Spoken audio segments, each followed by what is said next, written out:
It's on a shorty new year, shorty new year. Come along to Camp Shorty, we're so glad you're here. Camp Shorty is where you will find family. Our mod Avengers will greet you with glee. At Camp Shorty, you can shine and shine bright, because Shorty Camp Leader is a fucking delight.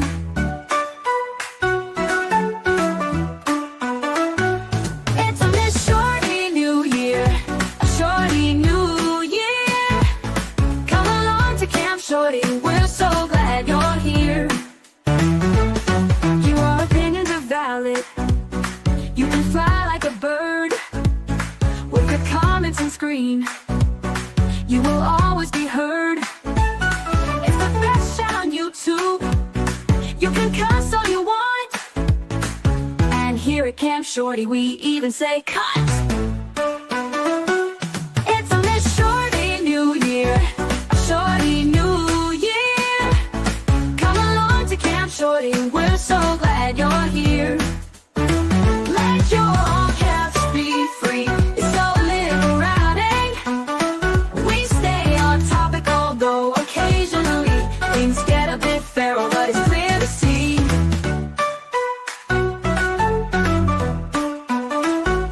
It's a lit shorty new year, a shorty new year. Come along to Camp Shorty, we're so glad you're here. Camp Shorty is where you will find family. Our mod Avengers will greet you with glee. At Camp Shorty, you can shine and shine bright, because the Shorty Camp Leader is a fucking delight. It's on this shorty new year, a shorty new year. Come along to Camp Shorty, we're so glad you're here. Hey, there's me in the background. Hi, shorties. Good to see you. Hey, hey, hey. Who's here? Who's here? First things first. Hi, Kraken. I have a public apology to make to Kraken. Thank you for coming back. I'm sorry. I was wrong. The paranoia, the trigger happiness of it all is very real. And I really appreciate you giving me some grace in my jumping the gun in making all the wrong connections, that you are a certain person. And I appreciate you. You're a very valuable and valued contributor to the chats. And just thank you. And I'm sorry. Shelby's here. Pokemomo. Poppy just knocked the water. Good. Poppy's here. Poppy and Buster. Yes. Hey, Steph. Good to see you. Colors Flight is here. Amazing. Go Georgia. Hey, girl. Dave's channel. Sir, you made it on time tonight. Good work. Melinda and M. Damon. Taryn Dusty. Dave T from Boston. Cool. Hi, Nikki. Good to see you. Dog's mom. Shell. Catherine. Good to see you from Arizona. See you next Tuesday. Just type it. God damn it. Denise G. I'm not going to say it out loud for the first 5 minutes. Oh, Buster's here. Hi, Bussy. Hi, baby. 80s Music Man. Good to see you. It was nice to see you in Baker's chat earlier, so it's good to see you over here too. Motion to scream. What the fuck? Granted. Hi, Amber. Oh my God. Motion to change the green members font to anything other than green. I can't. Hi, Forrest. Good to see you. Dave, you are vibing in the chat this morning. Cracking again. Hey, girl. Debbie Blair, let's go. Let's fucking go. Who else? Candy Temple's here. Lovely, lovely. Anna, good to see you. Hi, everyone. Hi. Oh, Poppy, she's having a big stretch and using my legs as her stretching leverage. The Goodmans, good to see you, Goodmans. Kraken, yes, respect. Ashley's here, Melbourne. We are New Year's Eve already. Hey, Ashley, and go Georgia. There's a bunch of Aussies in the chat these days. It's New Year's Eve here. So we're in the future, and we will be next year before you all. So suck it.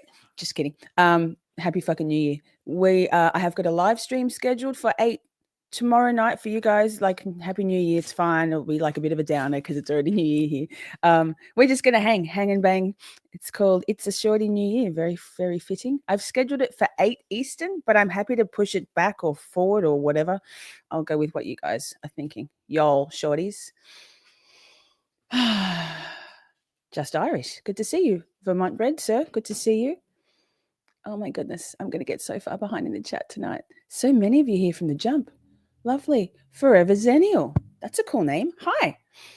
Have you all hit the like before we go much further? Please, that'd be amazing. I mean, you can hit the thumbs down if you want. Weird, but okay. Eileen Potts, good to see you. Oh my goodness, I really can't see. I mean, I can kind of. Jim, hi. Timely Manner, good to see you again. Cat Coco. Is that Ivana or Leona every time? Leona, hi. I see the line at the start of your name, and it's very similar number of letters, and I'm like, is that Ivana or is that Leona? Hi, Leona. Good to see you. Something tells me that Mr. New Year should bring me some new glasses. Lol.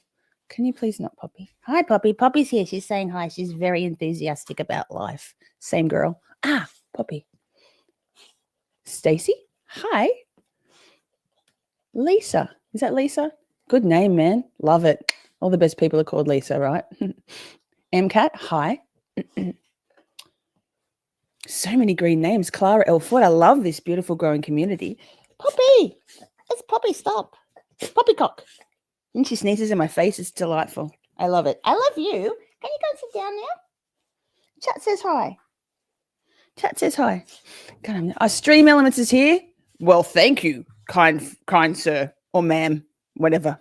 Hey, I'm at the bottom of the chat. Amazing. Hi, LA, initial twin and shorties. Hi. 10K soon, you reckon, Dave? Well, we'll see. We'll see. I say by Easter, Dave. Buster, what do you say? He says, I just love you. KKK. MCAT sucks. Call me Lisa. Okay. We'll just all be Lisa. Won't that grind some gears? You're all honorary Lisas. Yes. All the doggy love. Yes. There is a Poppy and a Buster emoji in the chat, one of each. Poppy is the black one. Buster is the one who's on green grass, if you can't quite see. Stream Elements can be a cunt. Poppy, or classy, depending. Well, around here, we're a bit of both. So I'm fine with whatever side of the fence Stream Elements decides to fall on. Poppy, I really love you. I just don't love your behavior. Hi. Is that Laurie? Hi, Laurie. Good to see you. Oh my goodness. That's motion to get a Lisa remote. I mean, I think probably a what the fuck is more necessary. Jesus. I prefer 80s. What? Not Lisa. Okay. Well, look, I mean, Lisa is not a name for everybody, although it was in the top 3 names for almost a decade in my time. Gen Xers unite. So theoretically, there should be a lot of Lisas out there. Maybe that's why not many of you have it as your handle. I wouldn't. I mean, I would. Proud Lisas, right? See you next Tuesday is great. Yes. Okay. So we curse here. And we make no mistake. We use it as a general greeting. See you next Tuesday, cunt. As a term of endearment. If you put a hard T on the end, you don't want to be getting a cunt with a hard T. Just saying. Sorry, Americans, cover your ears. Oh my God, she's awful. She's vulgar. What's on the agenda? Okay, well, we're watching. Thank you, Dave. Topic reminder. Appreciate you. 9 minutes and 9. We're getting in. That's pretty good. Oh, look. Thanks, Taryn. Feel free to rock out with your caps out. I'll allow it. Right? Here at Camp Shorty, if you want to whack that caps lock on and go for your life, I'll allow it. We love all caps here. Love. Hi, Charlie. Rach, my favorite cunt. That's right. Soft tea. Caps are fine here. Just make sure you turn your caps lock off when you leave. I don't find them distracting. I don't find them that it's yelling. I don't find them rude. Some people feel so liberated, me included, to be able to use all caps. Go for it. Love. So what are we doing? Oh, that's right. Topic reminder. Jesus. Hi, Christine. Good to see you. Thank you, Taryn. Oh, thank you, Stream Elements. All of you. Teamwork makes the dream work. So, replay crew. Hi. Thank you for being here. Also, everyone here right now and lurkers. Hey, how are you? How are you? Feel free to join the chat. We're pretty fun.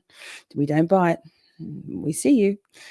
Replay crew, if you would like to watch the live chat replay, but you're on a mobile device like your iPhone or whatever, your Android, weird, but okay, or an iPad or a tablet, you can watch the live chat replay. All you need to do is go to the comments tab, but don't tap on it, swipe left on it, and it'll give the option to watch live chat replay instead. Here we go. This one. Bye. Bye, you. Bye. I hope I did the right person. Let me see. Yeah. And nobody got time for that. It's not even the real Turd Ferguson, so that's funny. I mean, maybe it is, but shoo, middle school shit. So, what? Wind it back. What are we doing? We're watching the pretrial motions hearing from the 16th of April. We'll just do one tonight. It's about almost 3 hours, I believe. So with stopping and starting and all that stuff. Oh, I'm so sorry. I'm not going to infer that Android users are mildly psychopathic serial killers, but if you're an Android user and you have your phone in light mode, I can't help you. It's okay. I just don't understand the whole operating system of Android. It just never gelled with me, and that's fine. That's fine. Hey, James is here. Turtle Boy cancelled tonight's show. Oh, well, snap. Looks like nobody needs to have a bye-bye. No, if you like, there's so much on YouTube every night. Always something on. I'm just grateful for you all to be here. Thank you for being here. Prince Lover's here. Hi. Is the judge joining us? Judge Bev? She has to be there. Beverly Cannone, we need to talk. See? Thank you. My ADHD needs dark mode. Same. Rach knows it. So Rachel's in charge of statistics. Charlie, Rach, same. You need to help her out with her ratio because you need to hit the like button, please, so that we have more likes than people watching. I mean, it's not much to ask. It's free. What am I looking for? Many answers. Here we go. That. Karen looking gorgeous. So 16th of April of this year. And I don't know, wait. What do I do? Fucking professional.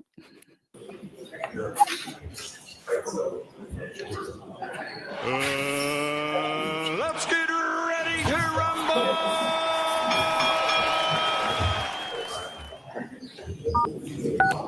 You are unmuted. I don't know how long this goes, so I might have to skip through. But, the background noise. Thanks for being here. Happy last day of for me of 2024. Let's get that shit out. Let's sage the shit out of it. You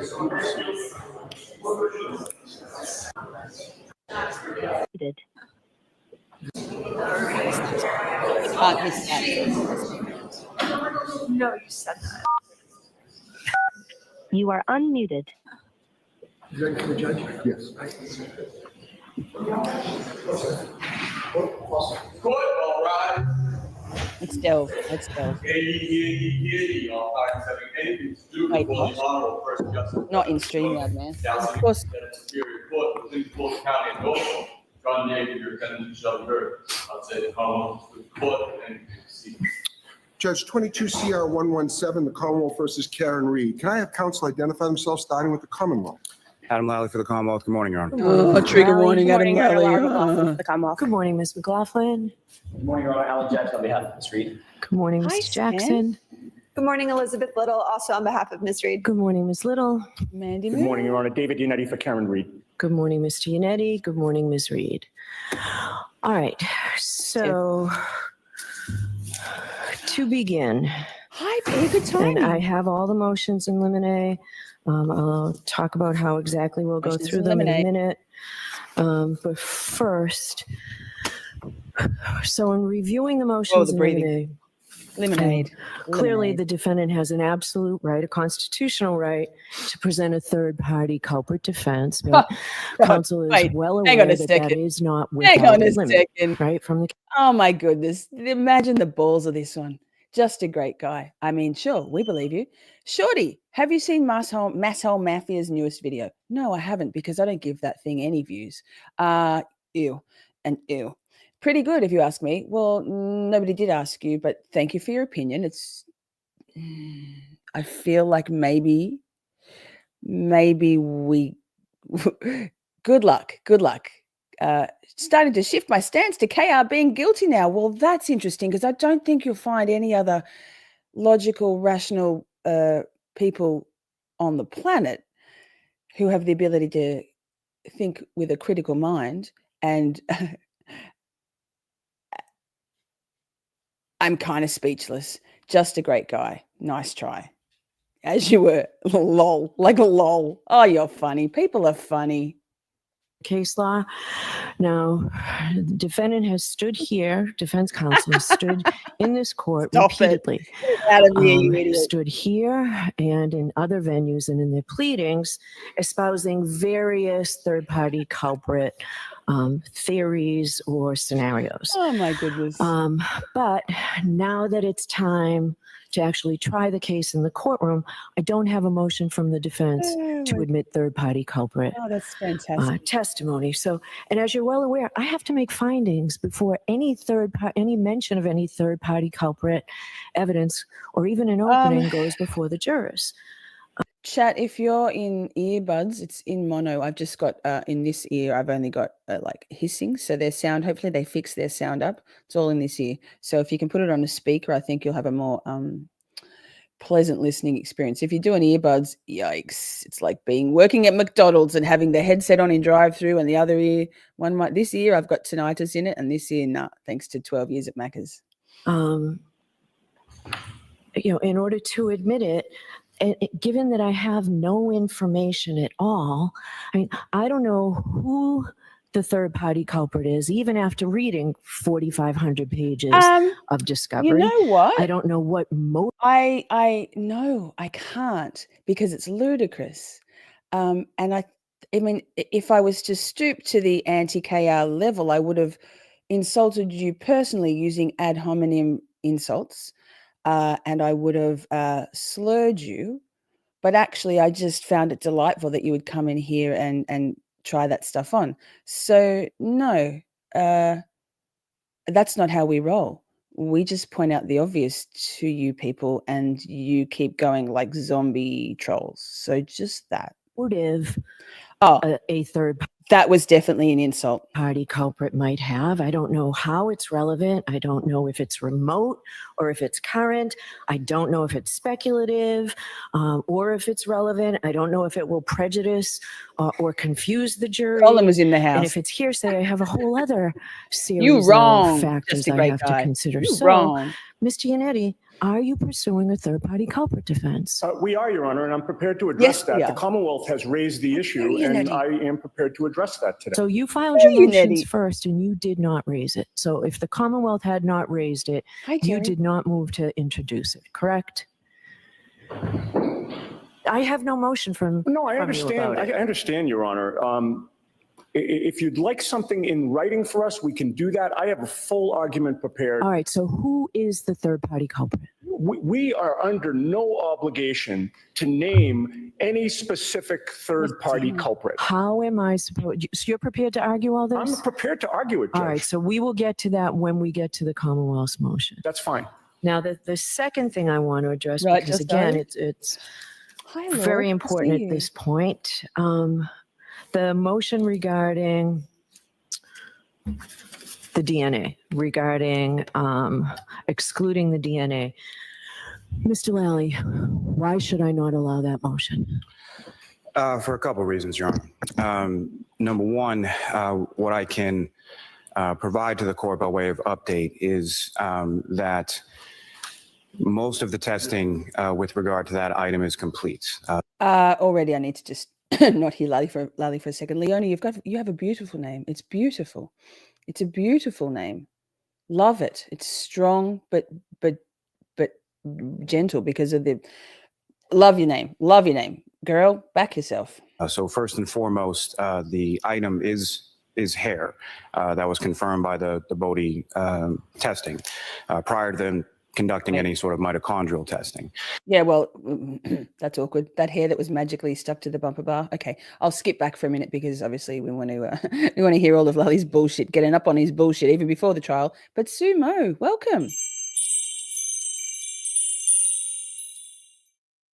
Thank you so much, and Sue, thank you for reaching out to me via Messenger. And it's people like you that, yes, Bussy, I'm coming. People like you who have the ability to decide for themselves what they think about another person is what makes everything worthwhile. Bless. Oh, Jesus. Provide to the court by way of update is that Just gotta most let of the the dogs out, testing of course. with regard to that item is BRB. complete. So first and foremost, the item is hair. That was confirmed by the Bodie testing prior to them conducting any sort of mitochondrial testing. The mitochondrial profile, the partial profile that was generated in regard to the hair sample is complete. The mitochondrial DNA profile in regard to Mr. O'Keefe's sample is complete. The preliminary analysis that I received by way of Karen, are you email taking from over? Bodie yesterday indicated that they were Hi, Joseph. consistent Good to with see each you. other. Joseph Sonaroli, his I credit asked cards have for been some sort of unblocked. preliminary report or something that I could share with counsel based on their lab's accreditation. That did not permit them to release anything by way of Welcome, a Miss report Noma. prior to it going through a full review process. My understanding is that not only that process, but the entire lab file should be produced by Tuesday. On top of Go, that, Georgia. what I Woo! would state as far as any sort of prejudice the defendant appears that they've suffered as a result of that, there is still zero reciprocal discovery that I've received in regard to anything from counsel. And then part of the delay, at least a portion of the delay in this specific testing, as the court is aware, as you've had a chance to review Bodie Technologies' observance policy as far as outside experts, there was a significant delay in hearing from counsel. Oh, Taryn, I remember when we used to have another production assistant. Oof, the cutting blow of calling someone a production assistant. The same thing would happen. All good. If having your avatar as mine avatar means I have your amazing accent, I'm in. I don't give a fuck. And for the defendant in regard to whether or not they wish to have someone present prior. How long a delay? I believe it was at least several weeks, if not a month. I mean, we spoke about it in person Hi. in December, and I don't believe that. My order was in November. Correct. So when we received, your order was in November. What took a little time on our part was to get the samples taken from the troopers in regard to the other testing, Right, and in order Laurie? to get all of those items shipped Word and salad transported hard. from the MSPCL to Lorton, Virginia to Bodie, When was that done? late November. Go ahead. And then there was a evidence viewing, which both counsel Love the attended. body We double. spoke about it there. I think that was December 1st. And then waited a few weeks, never heard back, Hi, Pip. followed Hi, up good on to it, see and eventually you. heard Peace. back with regard to them not wishing to have anybody present for that. When was that? I don't have a specific date offhand, but I need you to find it. I can. Hi, Proctor's Warden. Good to see you. Massachusetts in the All house. right. So I Thoughts know and that prayers. the defendant decided not to have somebody there. Right. And that prolonged it. They weren't able to go forward, right? Yes. Right, Georgia. A little How long hair will that it take you could. to find that information? Shouldn't take too long. I would need to. Lally, whatever. In the early days of trial, because I'd watched one of the pre-trial motions. I think it was the second one we watched in the first part of this little group of We Need to Talks. But I used to call her Judge Vader before it became apparent that she was going to be always and forever Auntie Bev, or just Bev. The breathing. Girl, pull that mic away. Check my email. All right, I'm going to take a 5-minute recess. Of course you are. So bedroom voice. Ew. Oh, Shelley, that's gross. She's so gentle and kind. You Isn't she, are with muted. Lally? Nurturing. Nurturing. Hang on.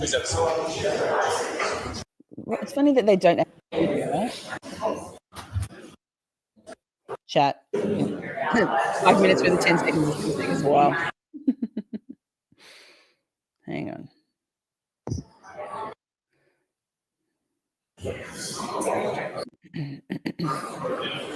Isn't it wild how much bigger this courtroom is compared to the one that they put the trial in? It's just wild.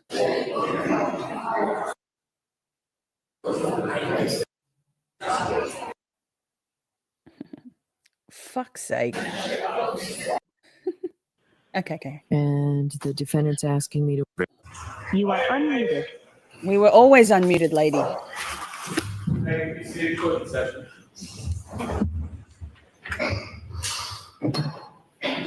are you handing me, Mr. Lally? No, it's an email from Mr. Yannetti on December 22nd confirming that they do not wish to have observation for testing in the hair sample of Bodie. All right, so that was about a month after my order. Correct. All right. That's awesome, Vixie. And the defendant's asking I'm a me whole to exclude vibe. this in part because of the late disclosure Hi, of the Michelle. Good to information. see you, Yes. Petty. All right, I'll hear from the defense on this, and then I'll give you an opportunity to address it, Mr. Lally. All right. Straw hair. Remember, straw hair. Thank you, Your Honor. I'd first like to address the timeline that Mr. Lally has just explained Thank to the you. court. First of all, we were not made aware that we were allowed Lies a to little. test based on Bodie's protocols and procedures until December 1st. We were given a letter saying it would cost $21,000 for our expert to sit in on that testing. No crotch cam, right? Thank God. We reviewed that letter. We told Mr. Lally that it was most likely we were not going to have someone independently watch the testing because of the price. When was that? December 1st. When? December On 1st? December 1st. We Okay. confirmed that in writing when he emailed us again on December 22nd. My And pleasure. I would note NH for the Food. My court pleasure. that Bodie did not receive the hair from the Commonwealth until January 11th. Okay. So there was no delay on our part. Hi, Tracy. Good to As see the you. court knows, to date, we have received no reports from the Commonwealth regarding Bodie Technologies' analysis of the DNA. The Commonwealth has engaged in repeated and inexcusable delays regarding the testing of this particular item of evidence, which at this point is sanctionable. The hair has been in law enforcement custody for more Hi, than Margaret. 2 Good years, to Your see Honor. you. Lovely to see On you. February 1st, 2022, Massachusetts State Police criminalist Maureen Hartnett purportedly recovered a hair from the bumper of Ms. Reed's vehicle. For a full year, the Commonwealth did nothing. Finally, on March 6, 2023, criminalist Maureen Hartnett got around for the first time. Sorry, criminalist department? Is that what you said? Maureen Hartnett, Bev, for goodness sake. God damn it. Love Liza Little also. We love Liza Little. She already is a banging attorney. Shelby, no need to do any moderating. Stream elements have got it. Just sit back, don't try to type. Have a gummy, have a smoke. Smoke one if you've got one. That goes for everybody. It's a whole vibe if you like it. I'm not playing the bong one because it's terrible. They're just sound bites, by the way. Said? Criminalist Maureen Hartnett Okay, yes. got around to conducting a visual inspection of that hair for the very first time. On March 6, 2023, she opined that it appeared to be human. However, subsequent discovery produced by the don't be hating. Commonwealth revealed that she had failed her proficiency test in that precise subject matter only 1 month prior. Then, on August 25th, 2023, the Commonwealth submitted that hair to the Massachusetts State Police Lab for DNA testing. True. Tracy Prince Lover, she graduated from medical school before going to law school. Oh my God, I love Liza Little. She goes up there with Georgia Kappelman and Judge Jennifer Doro from Wisconsin for me. Stan. Oh, love a strong, smart, beautiful, articulate woman. Woo. Mate, I'd turn gay for Liza Little. testing, and it was forensically determined that no human DNA was detected. Almost 6 months later, the Hi, Holly. Commonwealth Good to see made you. their third attempt to find evidence establishing that the hair was somehow probative in this case. It is now 4 days before trial, and we were told that we're going to receive this on the day trial is set to begin. Pursuant to Massachusetts Rule of Criminal Procedure 14C, subdivisions 1 and 2, the court has the discretion to exclude evidence based on the Commonwealth's failure to comply with its discovery obligations. There's no excuse for a 2-year delay. We immediately conferred with counsel when he notified us as to what the requirements were going to be if we decided to have an expert present for testing. We got back to him the day that he emailed us following up about that. And they didn't even bother sending the hair to the lab until weeks later. So I don't think it's fair to blame the defense for a 2-year delay in this regard. As the court may know from the notices of discovery, we've received an overwhelming amount of evidence. This week, last Migraine week, sucks. the Sorry, week Shelby. before that, we're on the eve of trial. It is not fair to throw at us yet another item of Ali, evidence thank you. that we Yes, have to Ali retain an Motta. expert Top to 4. assess. Ali We have to Motta. review, we have to make tactical decisions. That's not a fair position to put the defense in. We've been asking for a continuance. I think the only fair thing if the court is going to force us to go to trial is to exclude this evidence. Okay, thank you very much. Thank you, Your Honor. Mr. Lally? Yes, Your Honor. Again, not faulting counsel for any sort of 2-year delay period, but there was a period of time, given sort of the close nature of when the Commonwealth is receiving this information, that a couple weeks or a few weeks in this case do matter. The other point I would make as far as, again, as far as the defendant being prejudiced, this isn't evidence that I anticipate introducing in the first day, the first week, or probably not even the first month of trial. So whatever time counsel needs in order to retain an expert, run that by an expert, run that by one of their experts they already have. I don't know that, whether or not they have any experts, because again, I don't have anything. Her name is, what's her name? Mind blank. We've been doing Johnny Depp. Well, we haven't been doing Johnny Depp. That's a pipe dream. We've been covering the Depp Heard trial. What's her name again? It starts with C. What's her name? Chat, help me out. Camille, thank you. Vasquez. Lovely. Thank you. Hive mind. Love you all. Shut up. So as far as ample time, I would submit that there's more than sufficient time once the report is received for counsel to make use of it in whichever way they deem appropriate. And for that reason, and I'm certainly not asking the court to continue the trial date, but for that reason, I would ask that the motion to exclude be denied, absent any prejudice to the defendant. All right, so I'm going to take this under advisement. Yes, Melanie Little, top 5. Top 5. I may as So well tell many you the best smart, way I think women. for us to proceed with the rest of these motions is because they were filed so late, Yes. which I understand they were filed, just to be clear, I know they were filed by the deadline. So if you're coming in late, yes, this is the pre-trial motions hearings. We did the first, a couple of the earlier ones in the last stream, which is Beverly, Cannone, We Need to Talk part 1, or just We Need to Talk. This is part 2. This is from the 16th of April.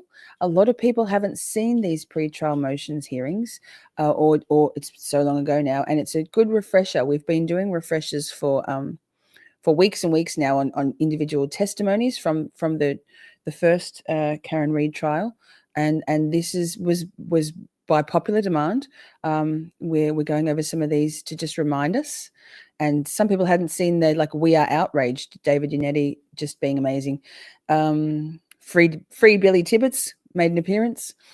And we're also, before the end of 16 Nights of Shorty, we're going to do Ali McCabe, Maureen Hartnett, and a couple of others. Jam-packed, mate.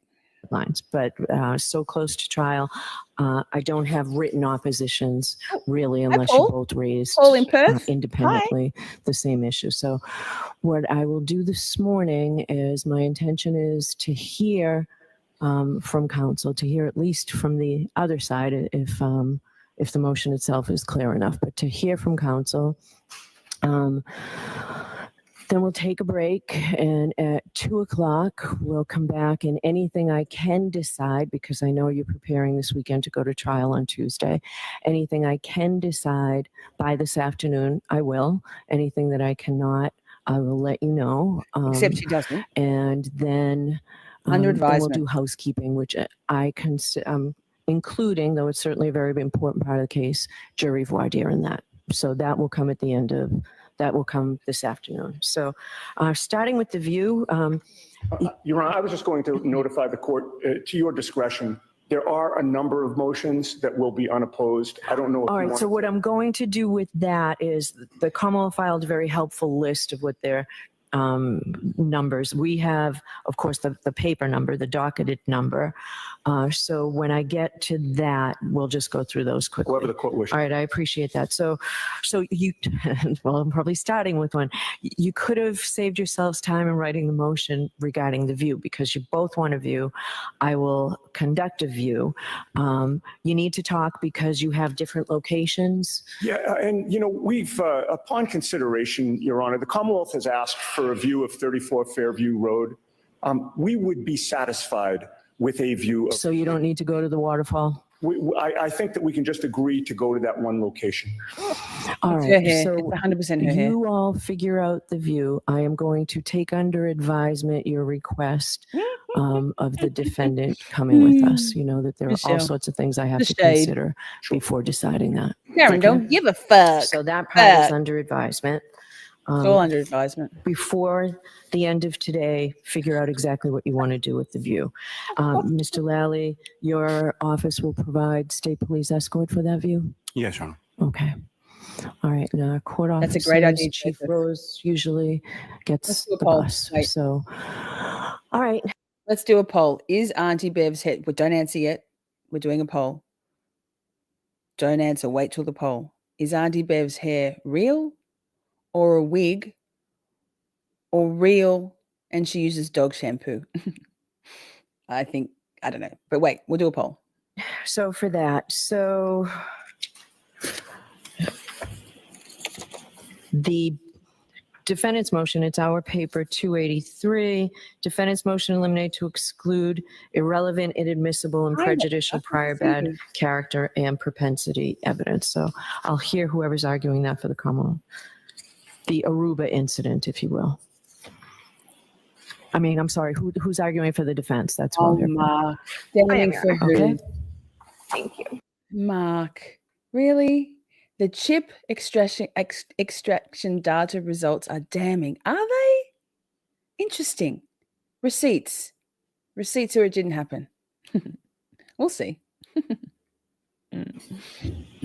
Wait, like the key cycle stuff or like the solo cups or like that Lexus that has teeth? Which is it most like? 283. 32. Oh, this is all backwards. Good to see you. All right, thank you. Exactly. Thank you, Your Honor. The Commonwealth seeks to admit irrelevant, inadmissible, and prejudicial prior bad character Right. and propensity Receipt, evidence man, against receipt. Ms. Reed by admitting inflammatory evidence of an event that purportedly transpired in Aruba on December 31st, 2021.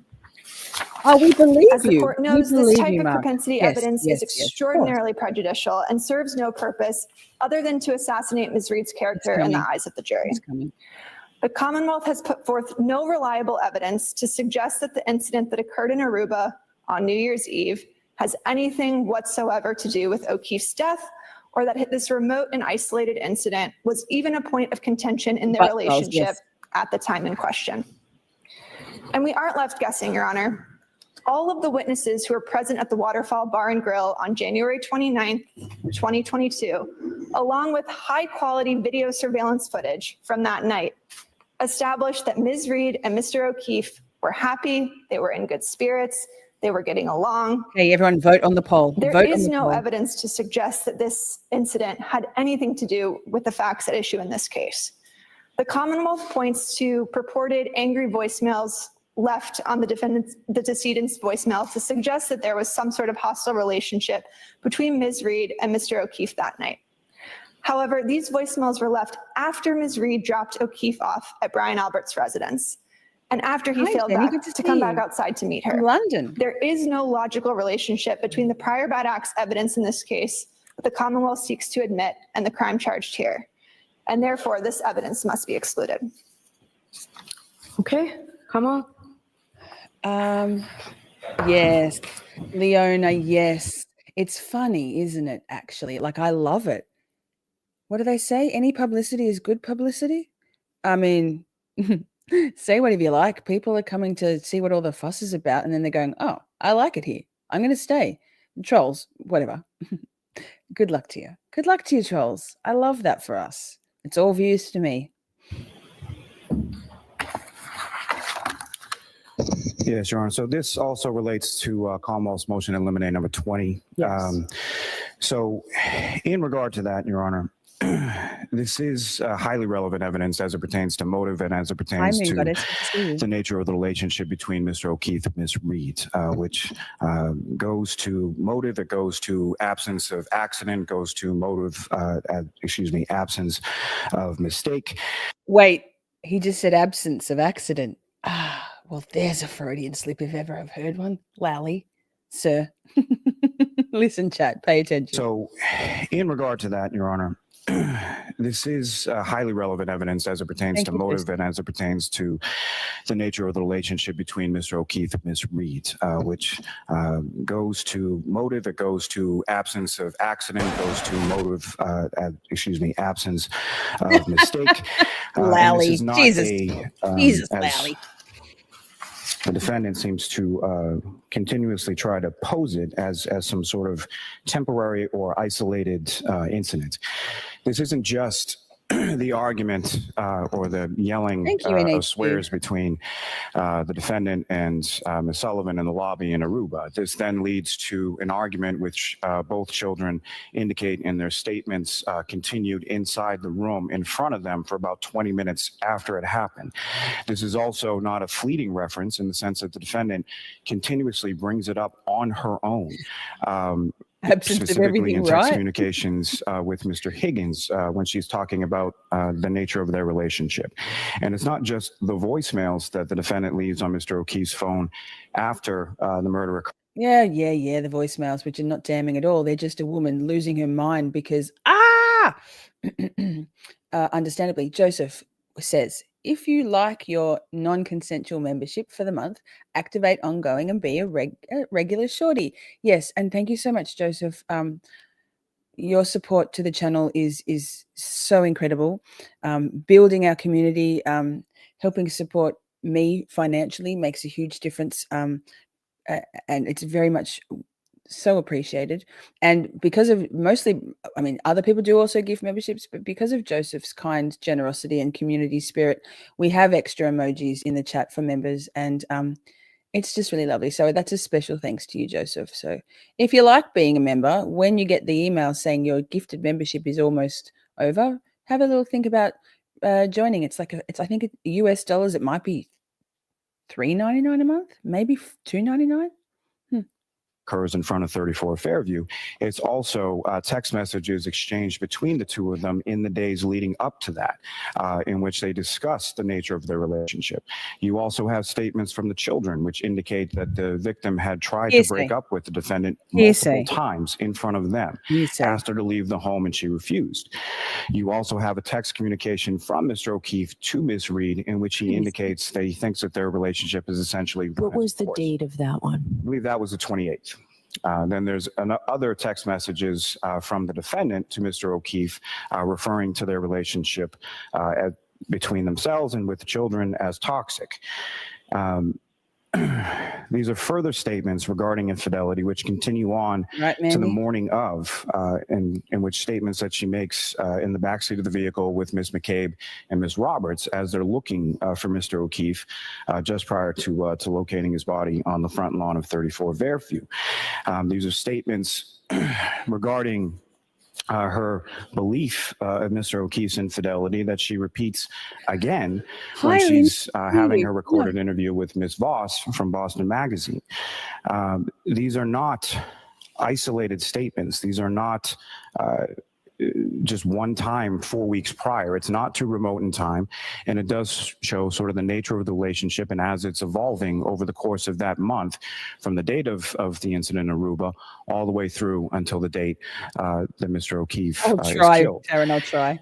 In furtherance of that, also, there are statements that the defendant makes to paramedics when she's being treated on scene, that the last time that she saw Mr. O'Keefe, they got into a fight or an argument, and she's upset because that's the last time that they spoke was during the course of a fight or an argument in front of the house Hearsay. on Fairview Road. Hearsay. So it literally continues from the Aruba incident all the way Hearsay. through to the murder's occurrence. So for those reasons, the Hearsay, Commonwealth Lally. would submit that it is relevant And as to lies. motive, it is relevant as to absence of accident, and it is relevant as to absence of mistake. Thank you. All right. What I will need is exactly what the Commonwealth intends to introduce. I think you've All their outlined it breathing, and Van I'm Van. familiar with it. If I admit it, it would certainly be accompanied by Biffle's in the house. very strong curative instructions, which you Hi, know Biffle. Good to see you. is Long my time no right. see, friend. I've heard argument now. I'm going to think about this and maybe Take it decide under it by this advisement. afternoon. But Lies. Thank you. okay.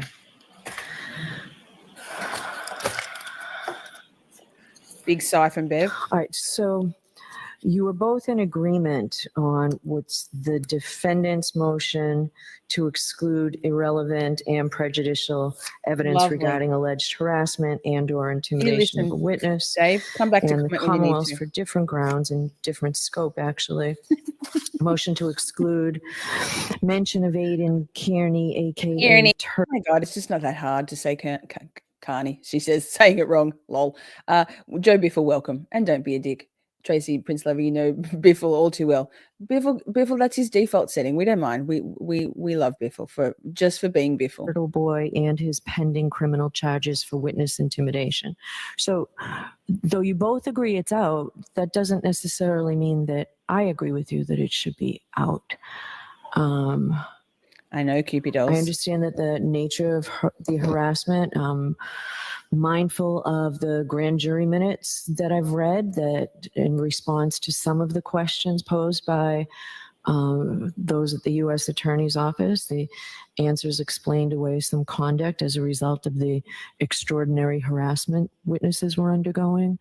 So I'm not sure I agree with you. So go ahead and try and persuade me, but I'm going to read this one, Kraken. Good one. The more I rewatch, the more blatant lack of competence, followed by "We're too deep. We got to save face now." Yes, hubris, aka hubris. Complete lunacy of this case, even ever having been charged, is blaringly disgusting. It is. It's flagrant disregard for facts and evidence and the law and justice, really. Which I guess is, when you boil down to it, corrupt, right? what I'm inclined to do is keep it out in the case in chief, but Commonwealth said you told your witnesses not to discuss it. So I'll hear the defendant. Just a moment.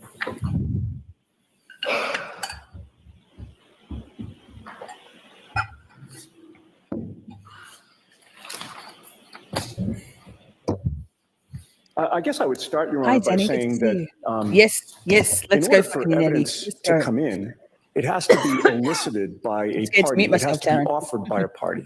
You're being told that the Commonwealth does not intend to elicit this evidence and that the defense does not intend to elicit this evidence. So I guess the question And that to I you, would direct to the court is, do Frank's you here. intend to follow see up you. with questions? I'm not questioning the jury. It's clear that it may be a response, a natural response by a witness that neither one of you intended to get as a reason for something, that I'm not going to sanction the witness because I allowed the Commonwealth's motion. Sure. Hi, today's the day. So, Mr. Yannetti, Always so today. it's clearly You try your case the way you want to try your case, and the Commonwealth decides how they want to do it. But I am not tying the hands of witnesses to natural responses to questions. So I'm taking this under advisement. If you open the door, it comes in. Well, I completely understand that, Your Honor. I will say that I think probably, I don't want to speak for Mr. Lally, but I So don't speak for Mr. Lally. but I'll hear for him. I'll speak for myself then if the court will allow me. Yes, David Giannetti, Stan. Lisa, hi. Welcome. Good to see you. Good name. Same. Snap. One's in the chat if your name is actually Lisa, whether it's your handle or not. One's in the chat if you want to say. You don't have to say. One's in the chat. I reckon there's a lot of Lisas. And hey, lurkers, come into chat. It's fun here. We don't buy it. Which is that if a witness opens the door to a further explanation of this, that could give rise to both sides exploring that, which, I suppose we'll deal with that when it comes to it. The way the motion's written, it would be prohibited, and witnesses, I'm not tying the hands of witnesses to natural answers that are the result of questions asked by counsel. Right, understood. Okay, do you understand that, Mr. Lally? Oh, absolutely, Your Honor. And that was not my intent. Is if How the motion reads, your motion reads, Mr. Lally. I understand, but it was more of a notice that the Commonwealth doesn't seek to introduce any evidence of that. But at the same time, obviously, if the truthful and honest answer to a question that's posed of a witness references that, then I think it comes in. Steph. All right. So I think we're all on the same page. I really asked Neither of you intends to introduce this in your cases, but if you open the door, or if it's a natural response from a witness. Lisa Reed, good to see in. you. Lisa, yes. Hi, Kim Robertson, good to see you. Thanks everyone for being here. Okay. All right, so Jim, is 289 defendant's motion eliminated to exclude the plasma, serum plasma, the alcohol testing, or are my numbers all off? That's 289. Yeah. All right, and the Commonwealth has a paragraph or two responding in one of your other motions. So I will hear the defendant on the motion regarding the testing of the blood from the hospital for the alcohol levels.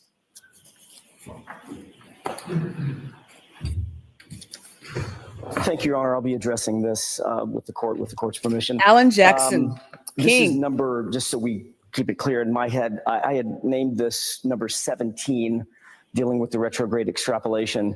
Okay, we don't have it as 17 anywhere. I thought that was... Tiff, I saw that you guys were live on your channel, and I will watch that later because I'm here for a car adventure. I love when you two went for Halloween shopping. That was awesome. And I think it sounds like it might be a good rewatch. Make sure everybody follows Uncle Frank and Auntie Deb, of course, but Uncle Frank on YouTube. Amazing woman. Love. A lot of time for Frank. A lot of time for Tiff. The list that the helpful list that the Commonwealth... Oh, okay. So our number is 289. Right. Okay. So, and the Commonwealth's one paragraph response is 17, but you filed the motion. So why don't we hear from you as the moving party? Thank you. So the Commonwealth wishes to have Ms. Reed's retrograde extrapolation records admitted over, naturally, a hearsay objection, because the Commonwealth, their position is that they are medical records.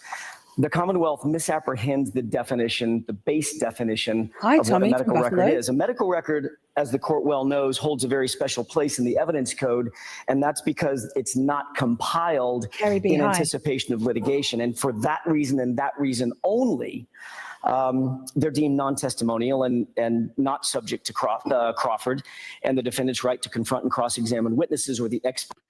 Pausing, sorry, AJ, that's even on a dirty pause, he still looks bloody good.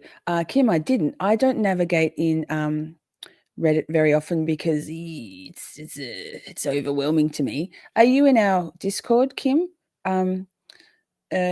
that's a great place to drop documents. If you're not, and anybody else, welcome. If you would like to join the Discord, you're more than welcome. All I ask is if you have a different handle in Discord than you do on YouTube, that you tell us who you are when you come into Discord, so we can make a connection between who we chat with on the tubes and who you are in the Discord. But yes, documents, love documents. Experts behind the reports. Medical records are different than what we have here. The extrapolation records we have here are not medical records that were generated for treatment or Ms. Reed's medical history. They're the opposite. Those records were generated specifically in anticipation of litigation and in association with this criminal investigation. Thus, Danny, thank you for stopping by. Lovely to see you always. You're a very good pop in and say hi. I love that. Dance hard, break a leg, don't break a leg. Love it. Amazing. they are rank hearsay. The Commonwealth claims that the records are not produced in anticipation of litigation, stating basically that during her hospitalization, law enforcement was at the, quote, beginning stages of their investigation. But what the Commonwealth fails to mention or address is that at approximately 6:30 a.m. on a dash cam video, an Officer Good, as a matter of fact, a Canton police officer, states to Detective Lank that he is going to, quote unquote, section her, which the court knows what that phrase means. He's going to place a hold on her medically. Thus, the clear intent of law enforcement hours before the blood draw was actually taken was to keep her under law enforcement's thumb, as she was an immediate suspect.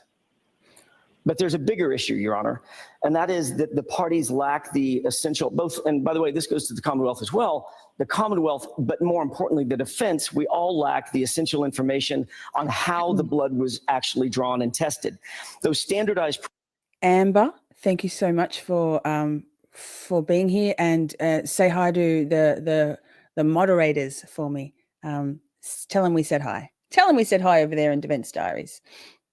Protocols that we all get used to in the average OUI case, drunk driving case, they don't exist here. The standardized protocols for reliable testing, they're tried and true, and every one of those protocols is missing or are missing, and that leaves the defense having to sort of guess at the validity of the underlying test, and the validity of the underlying test is the foundation on which the extrapolation is made, which is the only thing the Commonwealth really cares about. They don't care about the underlying test. They care about extrapolating backward several hours. But that this sort of goes along the theme of garbage in, garbage out. If the underlying test was not valid, or it can't be proven to be valid, then of course the extrapolation is also invalid. The question remaining is, was the testing done by gas chromatography? Was it enzymatic testing? We don't know, and we'll never find out. We don't have reports to suggest that, or exactly what the validity of those tests were. So the initial result is suspect, and by extension, the extrapolation is also suspect. Fruit of a poisonous tree, right? Pointing out, Your Honor, and this is the only sort of granular detail I want to get into, the extrapolation, according to the Commonwealth's expert, is somewhere between 0.13 and 0.29 blood alcohol concentration. That is a swing of more than 123%. In other words, the swing of the extrapolation is larger than any one of the numbers themselves, which means it simply cannot be reliable. It illustrates the invalidity of the underlying serum plasma test, and for those reasons, the defense objects to the admission of both the blood test, the underlying test, as well as the concomitant extrapolation. Okay, thank you. Kamala?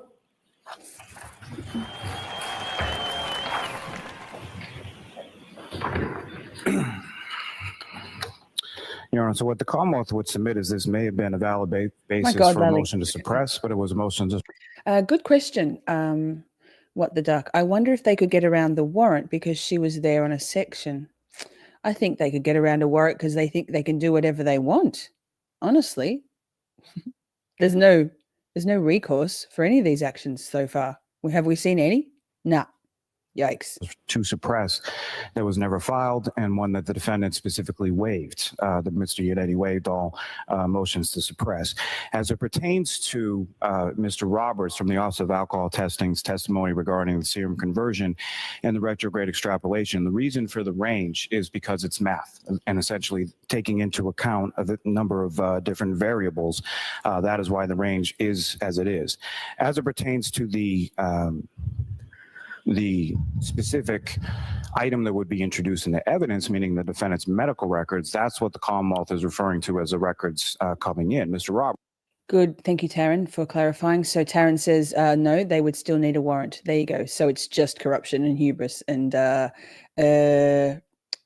untouchableness of it all, right? Roberts would come in and testify as to his own analysis, his mathematical calculations, and the results based on his training and experience, which the defendant has had for over 2 years, as Mr. Roberts testified at the grand jury to that exact set of scenarios. Hi, Laura. Did I say hi? As it pertains to the testing itself, the Commonwealth, as indicated on its proposed final pretrial memorandum, has summoned in not only the doctor who ordered the testing, the registered nurse, the nurse practitioner, who would both have been involved in the taking of the sample from the defendant pursuant to her medical treatment and medical diagnoses, as well as the director of the lab at Good Samaritan Medical Center, who would testify as to what kind of testing is done and the nature of that testing and everything else. As it pertains to those witnesses, if the defendant wishes to conduct some sort of voir dire prior to the testimony in front of the jury, I certainly have no objection to that.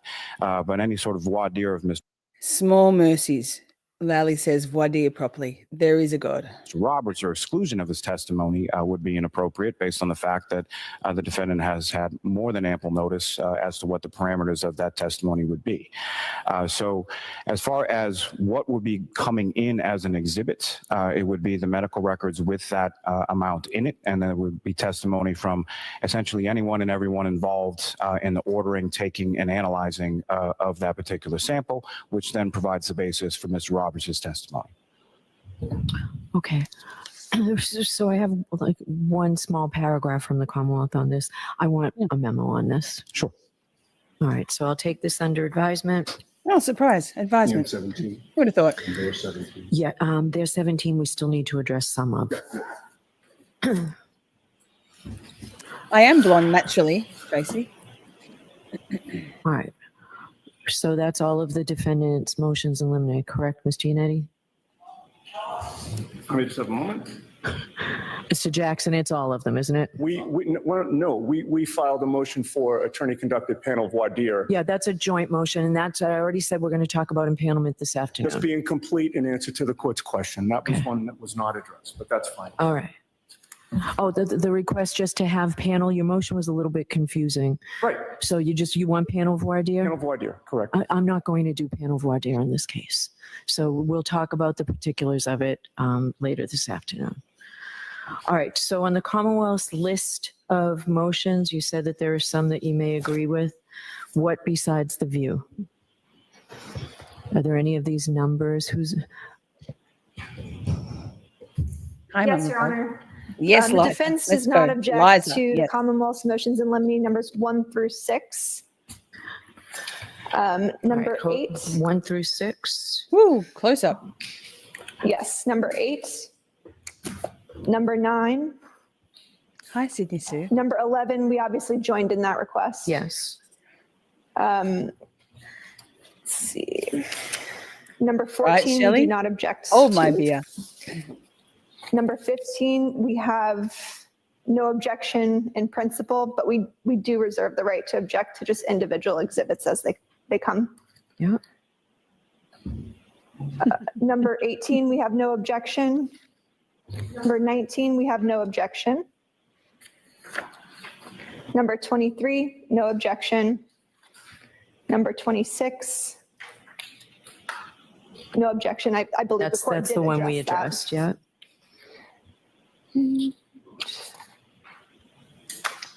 And number 32, we have no objection. All right, thank you. All right, Mr. Lally, I will hear you on our Ava's mom. paper Good to see you. 297, your number 7.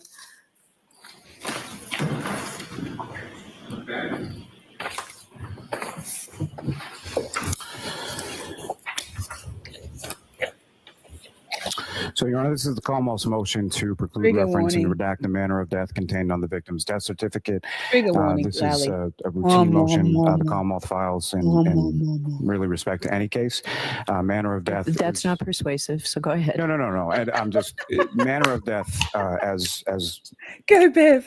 elucidated in the motion, is not something that is typically something that is permissible to be testified to from anybody to the jury, because that's sort of the question of liability ultimately that is left to their discretion as far as how they find the facts. But cause of death obviously is something that is a medical determination. Manner of death, as the court is well aware, is there are essentially 3 or 4 different selections, and they fall into different categories. They don't necessarily mean in the medical context what they might mean in the legal context. So for that just sort of simple differentiation of meaning between the two, manner of death is not something that the Commonwealth feels is Montana. appropriate for the court, for any witness to be testifying to as far as the jury is concerned, as that's a question for them ultimately to determine. And for those reasons, the Commonwealth would ask that this motion be allowed. All right, who's responding? Ava, that's an interesting. That's interesting. Just a great guy. So Ava's mom is caught up on, I guess, maybe 2x speed or 1.75, and so comments to come. Just a great guy. Remember him right back when?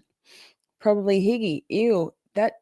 I mean, possibly decorated dudes. Just a great guy. He really wants us all to believe he's just this good guy, not a murderer. Could be. Could be. Interesting. Responding to this? Thank you, Your Honor. The medical examiner Yes, who Liza. completed the death certificate in this case concluded that the manner of death was undetermined. The Commonwealth now seeks to have that portion of the death certificate redacted because it is quite clearly exculpatory.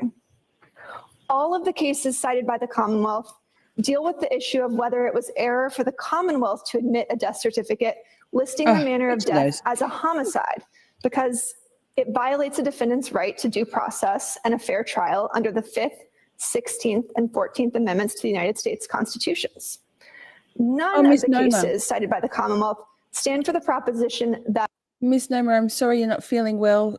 Go rest up. We'll see you on the next one, or just listen, don't chat. Thank you for joining us. a medical examiner's determination that the manner of death is undetermined should be redacted. My itchy nose. In fact, the Commonwealth cites Commonwealth versus Ellis at 373 Mass 1. It's a 1977 case for the proposition that excluding the word undetermined is the better and safer course. But that's a misstatement of the law, and I would urge the court to read the Supreme Judicial Court's opinion in that case. You won't read it. What it actually says is this, quote, "Nothing contained in the record of a death which has reference to the question of liability for causing death shall be admissible in evidence. The better and safer course is to exclude from a death certificate the words homicide, suicide, or accident in a criminal trial. Notably missing from that list of words that the Supreme Judicial Court warned about is the word undetermined." That is what the Commonwealth seeks to have redacted here. The Commonwealth bears the burden of proof in this case. They have to prove beyond a reasonable doubt that a homicide occurred, and their own medical examiner has opined that she was unable to make that determination. That finding is relevant, it's exculpatory, and there's no authority that supports its redaction. Thank you. All right. Mr. Lally, the medical examiner will be on your witness list, right? I haven't seen either of yours witness list. Yes, sure. Okay. So I'll take this under advisement. And we'll be covering the medical examiner, Gordy Bello, this week sometime. If there was more hours in the day. Number 10. Days left in my holidays. Number 300. Welcome to Discord, Paul. Enjoy. I'll say hi at the end of Your the Honor, stream. this motion, the Commonwealth is simply seeking to obtain CORI information or records of potential jurors. I'm not looking for information pertaining to jurors that as they come in or some voluminous amount of every possible potential juror, but only seated jurors. And essentially, what the Commonwealth is requesting is to simply have some sort of verification that the answers that are provided by the jurors are true and accurate. This is something that is permitted by the case law, it's permitted by the statute, and it's obviously something that the Commonwealth would share with the defense as required to. But the timing of it, of what I'm asking for, and the limited scope that I'm asking for in relation to just seated jurors once we have a full sort of set of jurors, whether that be 12, 16, whatever the court chooses as far as the number, I'm assuming approximately 16 or so. But once those are seated, the Commonwealth's just asking for some time to run those queries and provide those to counsel, and then make any further objections for cause prior to the jury being sworn. Okay. Thank you, Jim. So I know Riddle you're not Riddle. in agreement. Are you New Year's Eve opposing here. this? Yes, Your Honor.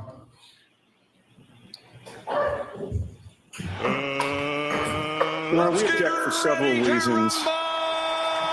First, the jurors are given a questionnaire which specifically asks this question. They self-report. We rely on self-reporting from jurors with regard to all questions. The Commonwealth has cherry-picked this one question to verify whether or not they're telling the truth without dealing with any of the other questions that the jurors are asked.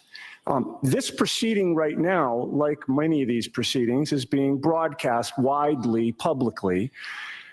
There are potential jurors out now listening to this, I'm sure, waiting for an answer from the court as to whether or not they will undergo that further invasion of privacy. And they are also, I would submit, aware that in this unusual case, the Commonwealth, through their special prosecutor, has sought to charge picketers, protesters in a very unusual manner. Very unusual. We would claim a harassing manner. And our position is that this is just another method of harassment. We believe it's unfair. We ask the court to deny this motion. Do you have any case law to support your argument, Mr. Yannetti? Argument. Your Honor, the case law is simply the constitutional rights to privacy that the jurors have. I mean, it's an issue of fairness, Judge. So that's what we're relying on. All right. So the motion is allowed, Mr. Clerk, number 300. Thank you, NH2. That's awesome. Thank you so much for supporting the channel. Welcome, new shorties.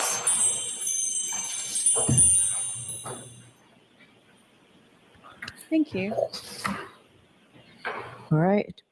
Mr. Lally, you're coming into number 12 with me quite skeptical. Number 12, leading questions for 13 and 16-year-olds. And again, Your Honor, let me just first start by saying I don't think that this is something that's going to be absolutely necessary, given what I know of the two child witnesses in this case. Only filing it under abundance of caution, more so should the need arise based on less so the age of the child, but the age of the child taken in conjunction or in the context of sort of the atmosphere of testifying specifically in this case in this courtroom, with different things going on as far as the amount of people and things of that nature. So again, I don't foresee this being an issue, but just an issue that I wanted to flag for the court. Should it become an issue, and seek sort of the court's ruling or permission in regard to it prior to any sort of incident arising. Okay, given that caveat, is there any objection? Dragging the children in is horrible. Timely manner. Absolutely despicable. No objection at this point, Your Honor. We can address it as it arises. Okay. Mr. Lally, keep in mind the jurors would much rather hear from the witnesses than from the Commonwealth. Of course. Right. Amen. Amen, Bev. Mr. Clerk, on that, we're just going to withhold ruling. Withhold ruling until a later time. Hi, Commonwealth, Mandy. you'll raise this again. Make sure you all subscribe to Mandy's channel, Miss Mandy Reacts. Good friend, good woman, great channel.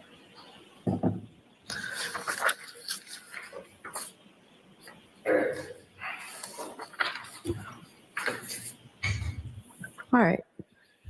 So on your next motion, your number 13. Free my boy Billy Tibbetts. Free Billy Tibbetts. I had it. I don't have it in order. Just give me a minute. You think they'll drag them in again? I reckon. So I'm curious, do you happen to The lack have, of awareness. oh, is we don't have wild. the screen up. Do you happen, I'd like to see exactly what it is that you intend to introduce. So this is your motion eliminate to admit evidence that the defendant was in custody for a period of time after her arrest. Jim, is it possible for you to print that Come on, for Jim. me? Come on, Jim. Free my boy Billy Get a Tibbet. mojito while you're at it. Yes, please. Question, sorry. Thank So you, okay. difficult. All Why right, is this I'll not- hear you on this, Mr. Lally, and print that for me. Listen, 13. Yes, please. Thank you, okay. All right, I'll hear you on this, Mr. Lally, and remind me the date that this body cam footage was taken.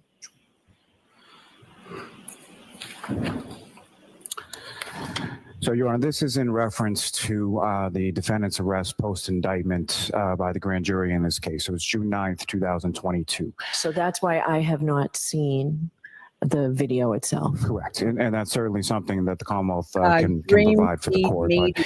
But essentially, when she's arrested and during Grace's channel is called Dream Feed Media.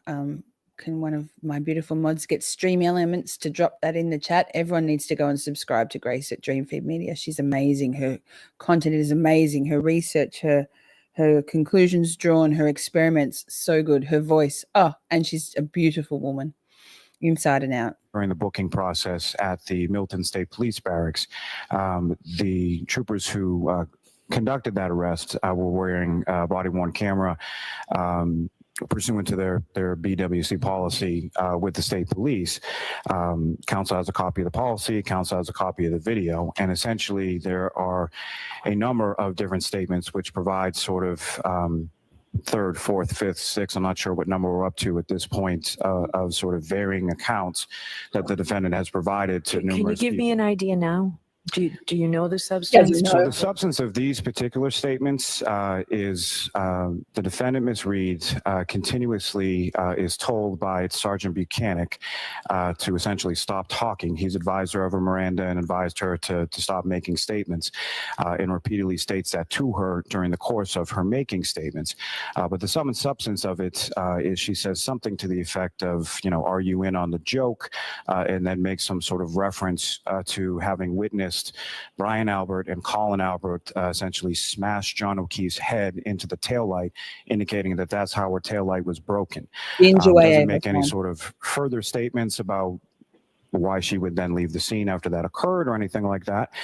But these are, again, different accounts that have been made in direct variance to prior statements that she made January 29th to the troopers, to paramedics, to treating medical professionals, to Ms. Roberts, to Ms. McCabe, to the niece of Mr. All the O'Keefe, lies. to a whole other sort of slew and variety of people with a different sort of variation on what transpired each time. So it's sort of inextricably intertwined with the fact that she's in custody. How so? Is she in handcuffs? Is she in a She's cell? seated Oh, at the the mono of it all. booking desk or the booking rail in the state police barracks. So I mean, I don't need to make direct reference to it. It's just, again, it's something out of an abundance of caution based on sort of where it is and when it is that the statements are made, that it may naturally sort of come out as far as if the court wishes. I think it's something that the court can cure by issuing a curative instruction if there's any prejudice to be suffered by the defendant.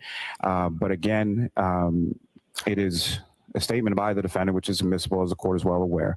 And then it is sort of in the confines or in the context of her being in custody when she makes that statement. I certainly wouldn't be trying to elicit testimony that she was in custody, but it is kind of apparent that she is. Can you have that here for this afternoon? Love it, Laurie Marie. Yes, I can arrange for that. So we can see it? Sure. Sure. Whatever. Anything for you, All right, mommy. what's the defendant's position here? Here we go. Yeah, Nettie. Reject. He's mad. Your Big Honor, mad. Big mad. we're in a situation now where the Commonwealth arrested Ms. Reed twice when they didn't have to. I made the argument to you at arraignment back in June of 2022 that After John O'Keefe was found dead on the lawn of Brian Albert's home, I immediately got a letter out to the state police saying, I represent her, I will surrender her, no need to arrest her, just call me and I'll bring her in. They ignored that and they arrested her to get her into custody. I would assert ultimately to make the arguments that Mr. Lally's making today. Then, astonishingly to me, after the grand jury issued indictments, based on basically no new evidence, they upcharged her and once again did not contact me, despite the fact that she was completely in compliance with the terms of her release and had made every court appearance. They arrested her again. And so again, I would assert to be in the position that they are in today. With regard to the case that they cited, Your Honor, Hoffer does not stand for the proposition that they claim that it does. In fact, the issue of that defendant being taken into custody was stricken by the court. The testimony in that case that was allowed or sanctioned by the SJC was evidence that the defendant had been living with his girlfriend, but had unexplained absences. He didn't get along with her son. She was afraid of him, and that he associated with a convict that made her nervous. There was nothing about him being in custody that was admitted in that case. To the extent that these statements are, or the court deems these statements to be relevant and admissible, there are other ways to do it. I do urge the court to watch the video. Yeah, I think we'll put it on the screen because I want to see how the jury would look at it. Okay, that's fine. But I will suggest, Your Honor, that there are other ways to accomplish that, either to have testimony about what it was, or failing that, to have the audio of my client making whatever statements they seek to introduce without the video. An image of my client in handcuffs at a police station is what this court generally tries to avoid, given the fact that as she sits here and as this trial is ongoing, she's presumed to be innocent. We wouldn't bring her up here in an orange jumpsuit and then ask the jury to make decisions about her, nor should we display her after a perp walk at the police station in handcuffs, making these statements. All right, so I need the Commonwealth to, do you have your media person available, Ms. Gilman or Ms. Crawford or whomever? Yes. All right. We're seeking to make arrangements for that. All right, we'll put it on the screen just so I can see how the jury would see it. All right, thank you. So we'll look at that this afternoon.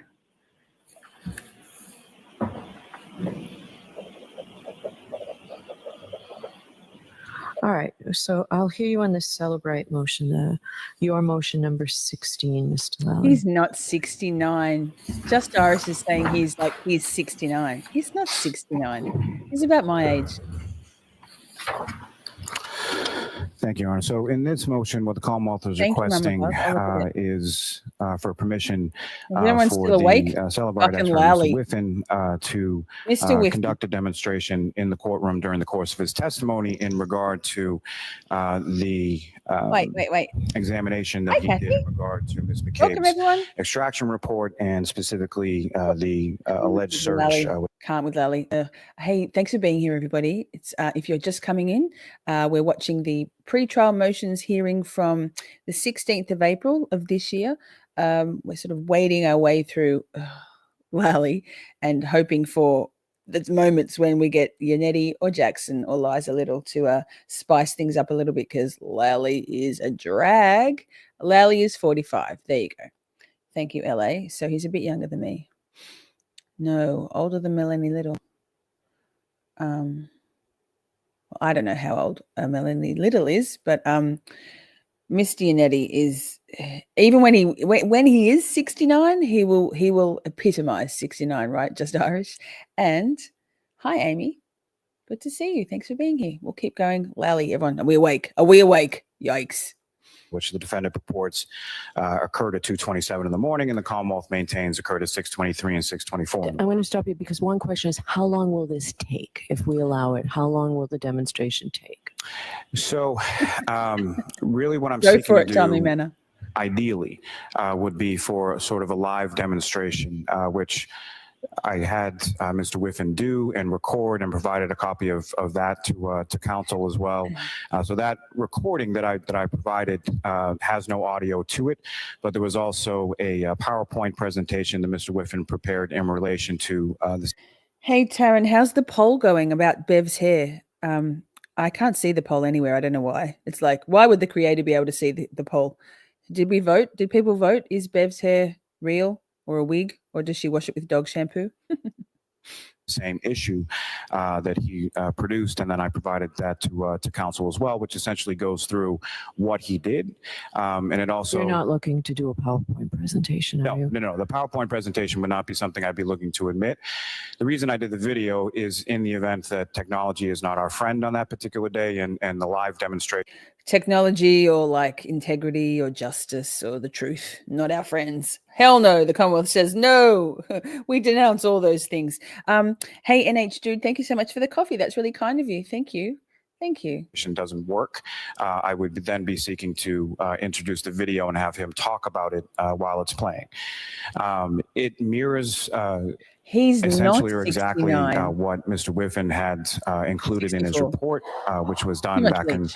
Okay. almost a year ago at this point, and has been provided to counsel, and is essentially the same thing as what's contained in his report, but just He's as far not as a 61. visual Stop aid it, and everybody. There's demonstration no for the way. jury. No. I just think it's a bit when particularly talking about sort of the technical. No, I need that fact checked. I'm sorry. There is no way that David Giannetti is 61. I can't. Hey, Andy, good to see you. There's no way. Someone, please, anyone, we need to get to the bottom of this. There is no way. Alan Jackson would be older than David Giannetti by a couple of years. Possibly, because he was a senior attorney when EDB, Emily D. Baker, was a junior prosecutor in the district attorney's office in LA. And EDB is coming to the end of her 40s. So Alan Jackson would be, I think, early 50s, mid 50s maybe. And I guarantee you, Yannetti is about my age. There's no way. Aspects of his particular analysis, the Commonwealth would submit that it would be helpful and assistive to the jury in order for them to have that sort of visual demonstration to go along with obviously the oral testimony of the witness as well. We need to get to the bottom of this. All right. Who's arguing this for the And defendant? then LA, you can dox him like everybody thought you were doxing. Thank you, Your Honor. We received from the Commonwealth the doxing. video that Mr. Lally just described about 48 hours ago. So we have not had an opportunity to confer with our expert about that particular issue. Okay. However, just from sort of a cursory review, it does appear that its admission is improper. As the Commonwealth acknowledges in its motion, in order for the court to allow a courtroom experiment or reenactment, there are very strict rules concerning that experiment. Well, I think suddenly I like older men. I usually go for the younger ones, but older, yes. Yannetti, please, sir. It has to replicate with exactitude Go, the Liza. actual event so that it is fair and informative for the jury. Otherwise, it's prejudicial and would serve only to confuse the jurors. Mind blown. Here, just based on a cursory review, it does not appear that Mr. Whiffen's in-court experiment replicates all of the factors that we know were in existence at the time in question. Does it replicate the factors that he says he considered? So I'll need to have a little additional time if the court doesn't mind to. Yes. Yes, sorry, Liza, to interrupt you. Age is just a number. It's not that that's old. It's that he looks so much younger. He's got such a boyishly gorgeous face. Love. Okay, Michelle said, okay, thank you. Michelle, apologies. I should have believed you, and I'm staggered. He is a cutie for 61. I love him even more. There is a chance. Yes, Paul, there's always a chance. At least you're in Australia. Don't tell me you're a pirate. confer with my expert. Yeah, so I will give you time to confer with your expert and file a written response. But that's one of the factors that I'm asking you to look into. Understood. And then just, if the court does intend after a written briefing to consider admitting that evidence, we would ask to be able to take their expert on voir dire as to that particular issue. Thank you, Kim. Thank you. Thank you. All right. How Thank you, much Liza. time, Ms. Little, do you think you'd need to confer with your expert and put something in writing? I Hard believe no, Taryn, about a hard week should no. be sufficient, Your Honor. Okay. Thank you. And I'm sorry, I neglected to answer the court's question as far as timing. The video demonstration, which is essentially what I'd be asking him to do, is about 19, 20 minutes. 61. Come on now, Chad. I'm sorry. I can't. The cognitive dissonance is so real. All right. So, Mr. Clerk, that's under advisement. Oh, wow. Mind blown also. So I just had a realization that Jim Jim, if you're still here, is your handle because of Jim, Bev's Jim? Because that makes sense. It's taken me just a little while. I'm not always super fast on the uptake. Sorry, sir. what remains on Commonwealth's motion 17? The statement. He's also got them there in jeans. Good jeans. Truth and goodness sets you free from aging. So I know this also went. Maybe that's why I look so to young. The, I'm actually the 74. blood draw, but there were statements. That's what separates this from the defense motion to exclude the testing. So I'll hear you on that. Sure. Is the defense objecting to that portion of the Commonwealth's motion? Thank you for that Daddy, opportunity. Sarah? Not particularly, no. It's the blood draw and the extrapolation. Yeah, so the motion had both. So that's why, all right. So I guess we don't need to hear. So the part of your motion that concerns the statements made by the defendant, the defense is not objecting to. No. Well, Jim, that's a creeper of a name because it took me this long. You've been in my chats for ages and I've only just realized it then. So that's a little bit embarrassing, but I love your deep cut. Much more subtle than some of the handles, which are all very hilarious. And I'm glad to finally be in the know. Very obviously, they're admissions, and everybody knows what the rules are dealing with admissions. So I'm not concerned about that. Okay. All right. So Jim, on 307, it's a split. Joseph. The Commonwealth is permitted to introduce. Highlander is one of my favorite movies, my all-time favorite movies. When I turned 13, I had my friends over for a black and white party. We all wore black and white clothes, very 80s. It was 1985, setting the scene here. And I made them watch Highlander, and they were all just 12-year-old girls going, "What is this movie?" I'm like, "It's the best movie ever." Use There can be only one. statements I do have that also, Taryn. made for purposes of medical treatment.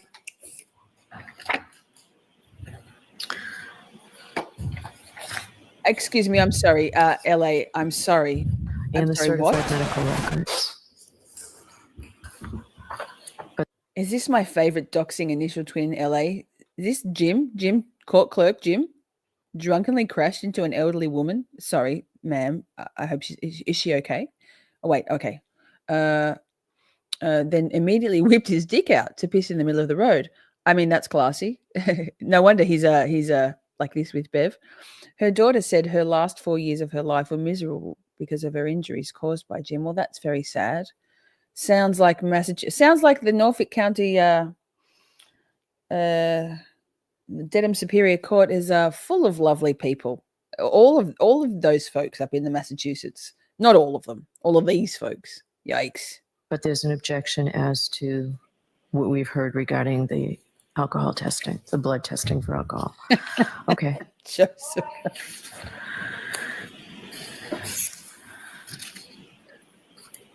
I can't math either. All right. You're number 20, Mr. Lally. Our Amy. number 20, Your Honor, I believe, refers back to the same argument that the Commonwealth had made in opposition to the defendant's motion to exclude anything about the nature of the relationship. okay. Well, things Jim, of that. That's why I less don't have it respect for right Jim here. now. Okay. I thought fondly of Jim before. 21, Not our Jim. the his Jim. out-of-court statements regarding the victim's state of mind. So 21 sort of pertains to that same issue as 20. So essentially, it's the same argument. You're on the same facts underlying it as far as statements that the victim, Mr. Well, O'Keefe, good one. made to. But were you making statements regarding like bins I like in that. those cases, Commonwealth versus bins, the state of mind of the defendant, state of mind of the victim, the defendant knowing it, the defendant being able to act as a result specifically? Okay. So on that sort of specific application of, and that's why we filed two separate motions in Right. relation to it. But as it applies to that, the God, Commonwealth had Lally's submitted this so clearly hard met to its burden under the listen case law to. as it applies to Oh. that because of the nature of Thoughts some and of those prayers, chat. communications. So it's not just communications that are observed by other parties as far as what the victim, Mr. O'Keefe, indicated to Ms. Reed, or these aren't situations like in some of the case law where it's an indication to a third party and the defendant wasn't present, and then there's sort of an inference that can be made that, well, if they're saying it to this friend of theirs, then they must have communicated that to the person with whom they were in the relationship with. In this instance, Your Honor, we have direct communication between Mr. O'Keefe and Ms. Reed via text communications from each of their phones, indicating that communication about ending the relationship was made just prior to the date of his death in this particular Can I case. just say, So it not only enhanced. having just very recently, in about five weeks ago, sent a text message that said, "I just want to break up," when I did not just want to break up. It was just something said in anger. I mean, now, absolutely. Bye. Miss me. See ya. See ya, mate. It's going to be a hard no from me to that person. And it should be a hard no to all of you, actually, for all of you, to that person. Lurkers, I'm looking at you. But that's no evidence of motive, for goodness sake. And hello, crash daddies. Answers what I would submit as Solo cups, corroborates leaf that blower, testimony tail-up from pieces, other sources or from other ring family cam. members and other witnesses. So for those reasons, the Commonwealth that would ask that this motion be allowed. All right. What is he talking about? Lord only knows, Laurie Marie. I can't even listen to him. Your Honor, on this Nonsensical. motion, our position is that we'd like more specificity about which statements the Commonwealth is indicating they seek to admit. I imagine That's the that's same thing I said to you, Mr. Lally, on the other one that was right. In connection with this. So the Commonwealth will do Self-preservation, that. right, Just Yes, sir. Irish? And I think then at that point, we can evaluate it, Your Honor. Certainly, some of these statements are going to come in, but we'd like the opportunity to be able to object if Debbie Blair, a hard no. It's a hard no. It's a hard no, and it should be a hard no for everybody over there, given a soft, I mean, poor him. Hard no. It's a non-negotiable, Debbie, right? they. No, I agree. So it has to be clearer. So, as far as your notice to the defense, you can even point to grand jury minutes or whatever, but I need to know the statements you intend to introduce. Understood, Your Honor. And what I can do and what I aim to do, just sort of an ancillary thing, is I'd like Debbie to, Blair. if the court is amenable and counsel is amenable, to pre-mark as many exhibits as possible, just to make the situation easier for both sides as far as referencing documents, photographs, videos, things of that nature. So when it comes to, I'm not seeking to introduce, when it comes to any sort of the cell phone extractions, I'm certainly not opposed to admitting the entire extraction dump essentially from anybody's individual phone. But what I'd like to do as far as exhibits are concerned is to print out or create sort of extraction reports from those cell phones as far as different communications between person A, person B, just to make it more simple for the jury to digest it and more simple for, I think, everyone involved to understand sort of the Nobody exact understands what you're communications saying, that we Lally, because it's all intend to talk bullshit. about. While I think of it, Taryn, thank you. If you are planning to make a donation to Karen Reed's Defence Fund, and you should, I've made many donations. I probably actually should do one again. It's been a little while. Or her PayPal or Venmo. And if you would maybe like to have one of these custom designed, Miss Shorty designed, free Karen Reed limited edition vinyl stickers. I got two there.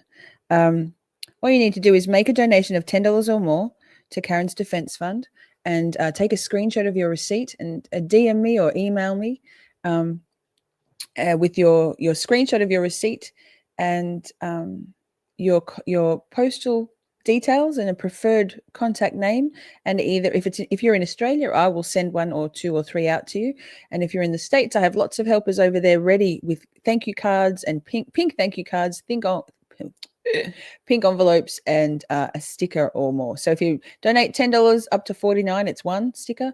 If you donate $50 or up to $100, it's 2 stickers. $100 or more, 3 stickers.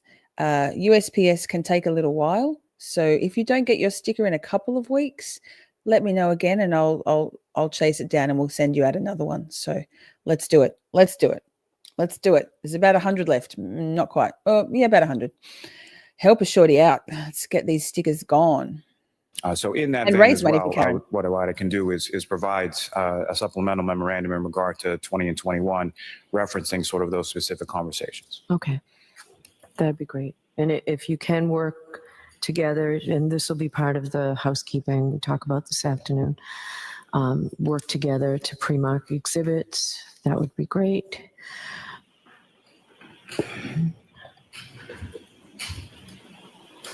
All right, so 22. Yeah, we need those photos, Debbie. I want to see you, Nettie, in jeans. I'll file them away in my special for your eyes only folder. I don't have one. So again, with respect to 22, and I think the same can probably be said for 23 and 24 and 25, is that essentially, as I've stated earlier, the Commonwealth is somewhat operating in the dark, and that I don't have any discovery, I don't have a witness list, I don't have any investigator reports or notes or notice of an expert or notice of any sort of expert reports, curriculum vitae, really anything. Vitae. Lally, he's just a grub, isn't he? At least he's got a more sharp looking suit. When he wears that beige suit, he looks like a cigarette. He's just so drab. Sorry, Lally, but you out are. of an abundance of caution, Sorry, the not sorry. Commonwealth filed motion to eliminate numbered as 22, which is in reference to any alleged bad character or any prior misconduct of the victim or any witness that the defendant alleges to seek to elicit through whatever witnesses they may or may not have. But essentially, what I would state in regard to this specific issue is that, as the Corps is well aware, it has to be something that is, first of all, relevant to anything, and it also has to be relevant to a reputation and not just an anecdotal something that's brought up from one witness, again, who I don't even know who those witnesses would be at this time. So I don't know that the court can rule on it without any sort of notice as to whether or not the defendant intends to seek to introduce such evidence or has any such evidence or who those witnesses would be or what their level of knowledge would be. But it's something that I at least wanted to flag for the court in regard to if it comes up as we go along. Who's responding? That would be me, Your Honor. Thank you. Okay. Yes, Mr. Jackson. This will be very brief. No, talk for ages. We don't want to have any more Lally. Lally. The moving papers, Mr. Lally, I think has gently stepped back from the moving papers a little bit. The moving papers suggest that they seek to preclude the defense from presenting any evidence to the jury that one or more of their witnesses lied or gave false information in this case in any particular. They call this, they do this under the rubric of bad character, but that misunderstands or misapprehends what bad or what character evidence actually is. Character evidence or bad character evidence refers to using past behaviors or past traits of a person to prove a propensity to act in a certain way in the future. Conversely, proving that someone lied or gave false or misleading information in regards to a specific matter that's relevant and material to the case at hand, that's called impeachment. And that's allowed in every single courtroom across. So impeachment's certainly allowed, but do you intend to put on witnesses regarding challenging character evidence? No, we're not intending to. That's exactly what I was going to summarize by saying the bad character focuses on general character traits, whereas impeachment deals with people who lied or were truthful. We intend to do the latter. Hold on, Mr. Lally, you're not objecting to impeachment, prior inconsistent statements, things like that. No, of course not. Colors is back. Yay. Counsel, you mentioned that there is a distinction between character evidence and straight impeachment. AJ, character evidence is not permissible have to because Yannetti you're not going to innovate. introduce it, you said, right? We're not seeking to introduce it at this point, and we wouldn't. I mean, obviously, the trial has to play out, and it's going to be several weeks. And by the way, Mr. Lally has mentioned over and over and over about how he has no reports and no statements, et cetera. He's got more than 7,000 reports and statements, both from his own investigation and from the federal investigation, that in no small part encapsulates a lot of what we intend to impeach with.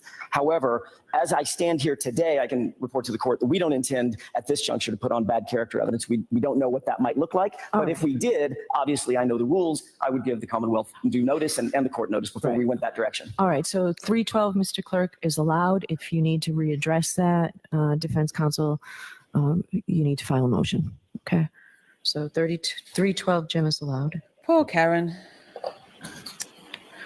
Uh, Stand, Karen. Same thing. Do you intend to put on character evidence? Difficult standard or potentially problematic, but do you intend to do it? Your Honor, we at this juncture do not intend to put on character evidence, but we will give the court notice as well as Mr. Lally notice if we do change our mind. All right, so 313, Jim, is allowed and defendants can renew it. I'm sorry, what's the second part? Defendants can renew it Yeah. by written motion. Jim, on it. On it like an old lady. How about 24? Is there an objection to that? I believe that was 24. No, it's 23. Oh, Did 20 I apologize. 23, we had said we had no objection. Oh, okay, I didn't And have that. 24 is the opinion or character. Okay, so 24 is, all right. I'm sorry. 24 is allowed, Jim? 23 and 24 are allowed. Yeah, Jim. Get your dick out, Jim. Whip it out. Not in the All right, court. there's an In the objection street, to not in the court. 25, Ms. Little? Just Yes, yes or Your no? Honor, Mr. All right, Jackson is- so I'm going to hear from Mr. Lally on the motion. I just wanted to know if there was an Oh, objection. God, Lally. Choking on the boredom of Lally. Your Honor, I could probably, if I don't mean to step on Mr. Lally's toes. If he wants to talk, he can talk. Step. We don't anticipate asking any of our experts to read from a treatise. If that's what his concern is, and that's how I read the motion, we don't anticipate going there. That might short circuit this. So no treatise, no studies? They will refer to studies, not going to read from studies on the witness stand at this point, at this juncture. Certainly, their studies are the foundation of every expert's testimony. Okay, but what he's saying is he has no discovery of even who your experts are. So how's he going to read all these I articles? understand. I So, understand that. As the court knows, and we anticipate, and I think Mr. Unetti is going to address this with the court soon enough, he will be getting our expert reports. We now have finally their final notice of what their discovery is. certificate of compliance. And we are anticipating by the beginning of trial, by Tuesday, to have something in response to that. But no, we're not going to elicit an expert to sit there and read from a study or read from a treatise, if that's what their concern is. Anything you wanted to add to this? It looks a little broader than that to me. It is a little bit broader than that, Nice as little far as it help, also little refers bit of to a anecdotal little nudge. experiences or Jeff gave things of that Lally. nature, which obviously wouldn't be contained within a study or wouldn't be contained within certain materials. So I'm sure counsel is well aware, and I'm not certainly saying that they're not, as far as what an expert can testify to and what an expert cannot testify to. But essentially, what an expert can testify to is facts that they personally observe based on testing or things that they do themselves.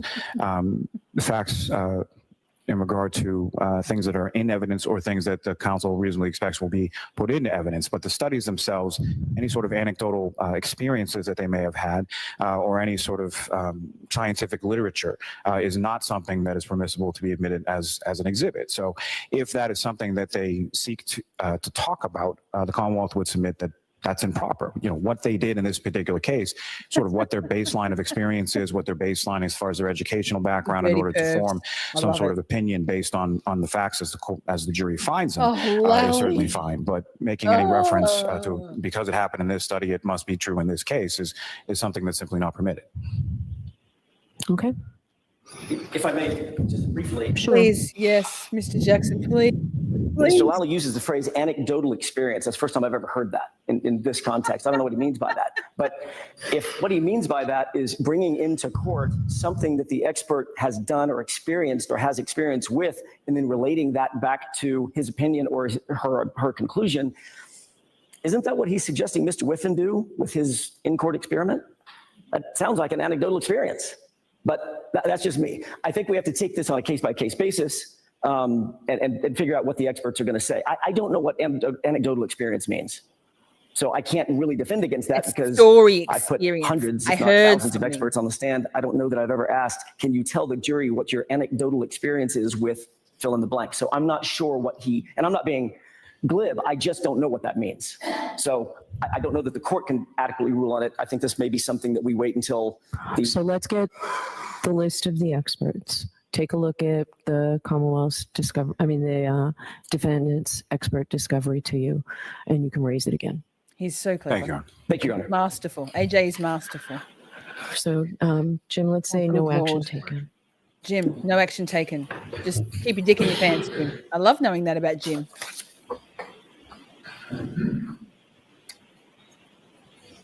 All right, 27. I'll hear you, Mr. Lally.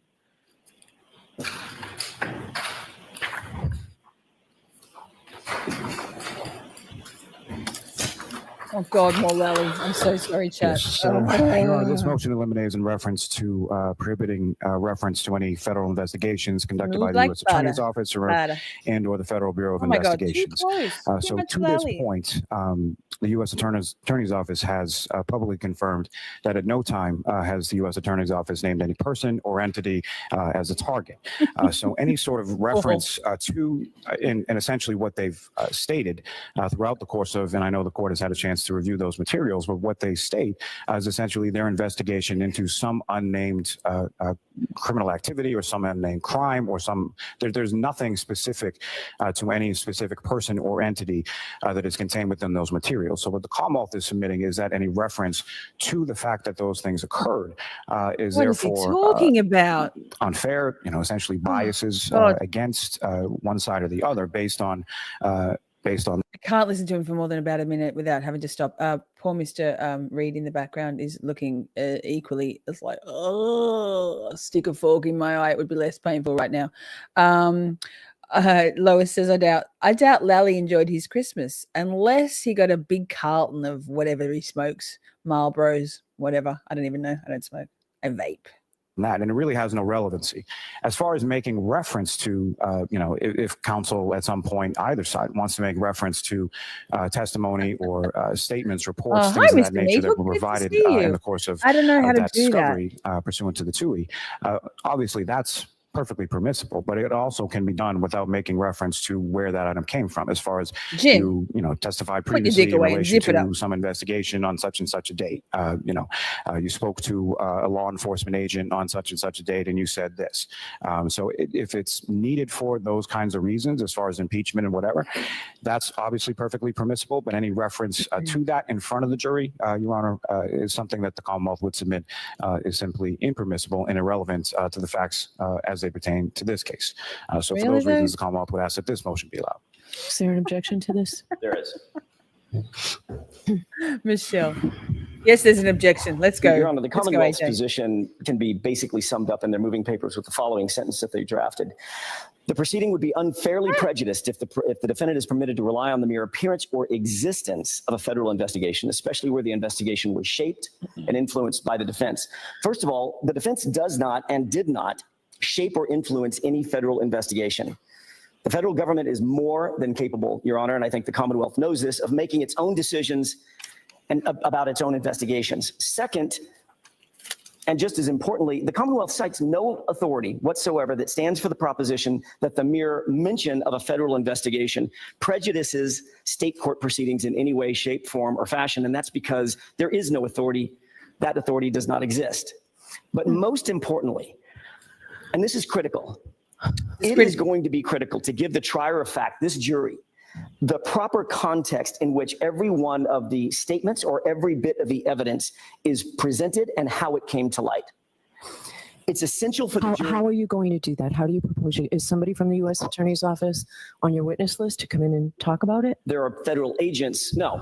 We don't anticipate presenting the fact that there's a federal investigation. Whoopsies. Isn't that what this does? If you mention it, No. What this does, explain to me why that's not so. that's what I'm doing. Not yet, you haven't. So please explain that. As the court knows, it's essential that the jury is given the context in which every single statement, whatever the statement might be, is brought to light. Does that mean, do we say in the prior trial that resulted in a mistrial, you said this? Hi, Dave again. No, but you would say when you were speaking with Officer Smith or Officer Jones from the Canton Police Department at the Canton Police Station in this particular context, did you say this? When you were questioned by the Commonwealth's attorney in this proceeding, did you say this? When you were questioned by the United States attorney in this hearing, did you say that? That's what we do. Otherwise, it's perpetrating a fraud on the jury. The information that's gleaned during the federal investigation was revealed, Your Honor, importantly, by a neutral third party, a neutral body that's not connected in any way to this case. The Commonwealth has a stake in this case, very obviously. The defense certainly has a stake in this case, but the federal authorities have no stake in the case of the Commonwealth versus Karen Reed. Thus, the evidence procured by that neutral agency, which is independent of the case, is subject to a different and completely different level of scrutiny, a completely different level of assessment by the jurors. That is an important fact. There is no other way to truthfully and honestly present this evidence to the jury. Think about some of the questions that the court just posed. What were the circumstances in which you changed your testimony, sir? He's going to say, well, I changed my testimony, potentially, when I was called before a federal grand jury and I was asked questions under penalty of perjury. Why did you finally admit certain things when you were confronted with additional evidence, ma'am? And where did that evidence come from? Well, I was called before a grand jury and I was asked, or I was I was interviewed by a federal agent and I was asked or confronted with additional information, text messages, phone calls, etc. Or the third example, where did that additional evidence come from, officer? Text messages, phone calls, private communications. Oh, it came from a hearing in which I was questioned by a United States attorney under penalty of perjury in front of a grand jury. The jury's entitled to those answers in that context. If we were to do what Mr. Lally suggests, if we were to take that invitation, oh, well, you were asked by a prosecutor at a former hearing XYZ. That would leave the jurors with the imprimatur of the idea that the Commonwealth elicited those questions, that the Commonwealth did their job, when we know, in fact, it didn't. The answers to those questions directly go to Ms. Reed's Bowden defense. Bowden talks about the inadequacy of an investigation. Obviously, Mr. Yannetti can talk more about that in just a second. We have information that a different agency was able to uncover information that the state investigation ignored. That's important. And it's important for the jurors to be able to weigh and balance that information and how the information came to light. If the truth is actually hidden from the jury, which is what the Commonwealth is asking the court to do, that the evidence was produced by was the product of a third party, the truth being that the evidence was the product of a third party inquiry, unconnected to the state court case, then that jury is left with a false impression, false information, and it'll be unable to properly assess the true facts, which is what we're trying to get to, the true facts. Why is the Commonwealth so intent on hiding the truth from this jury? I'll submit. Indeed. Bravo, Mr. Jackson. Yes. AJ, yes. I'll likely rule on that today. So, number 28, Mr. Lally.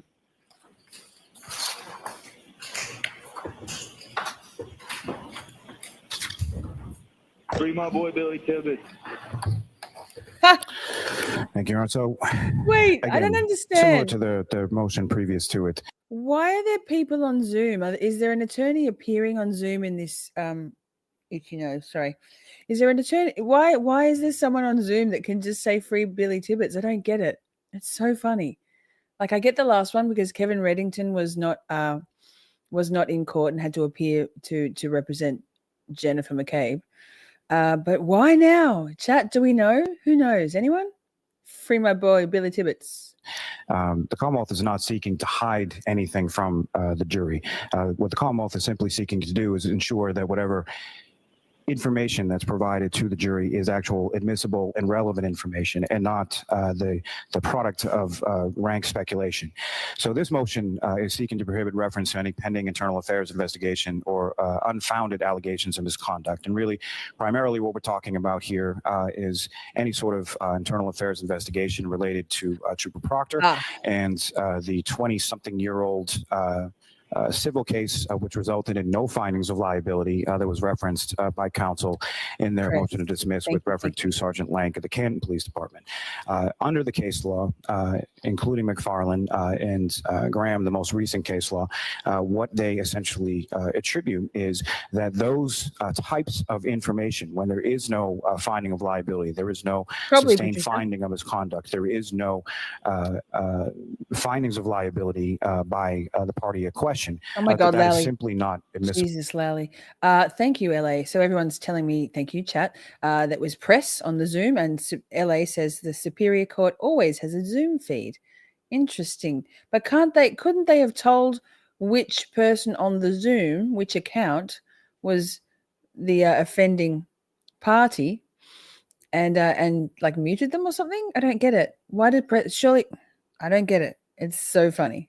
And they just all ignore it now. There's like, don't give them any attention. Don't give them any air. Good advice. And so for those reasons, the Commonwealth submits that this motion should also be allowed. All right, who's arguing this for the defense? And Ms. Little, what I need to know is what exactly you intend to introduce and how you intend to introduce it. Thank you, Your Honor. I think it's Yes, somewhat Liza. premature for the court to rule on this issue. Obviously, the testimony of both of these witnesses is going to be highly relevant as to whether this particular information is relevant. We are still actually receiving information with regard to the internal affairs investigation as recently as yesterday. So I'm happy to kind of defer ruling to the court and then address this as it comes up. I think the court will be in a much better position to rule on this issue once the witness testifies. All right, so what would be helpful to me, once you know what it is you think you're going to try and introduce, to tell me how that complies with the holdings in both McFarland and Graham. There are independent reasons why that is admissible outside of McFarland and Graham. Okay, so I need to know all of that. Sure. Okay. Thank you. So I'll take this under advisement. And how much time do you need to give me at least a general response now? Can you have it by Tuesday? We can do that, Your Honor. Okay. All right, so I'll hold off on that, Mr. Clerk. Yes, sir. All right. 61. So I number can't believe he's 29, Mr. 61. Lally. Come on now, chat. Aren't they muted? No, they don't seem to be muting. Yeah. Weird, huh?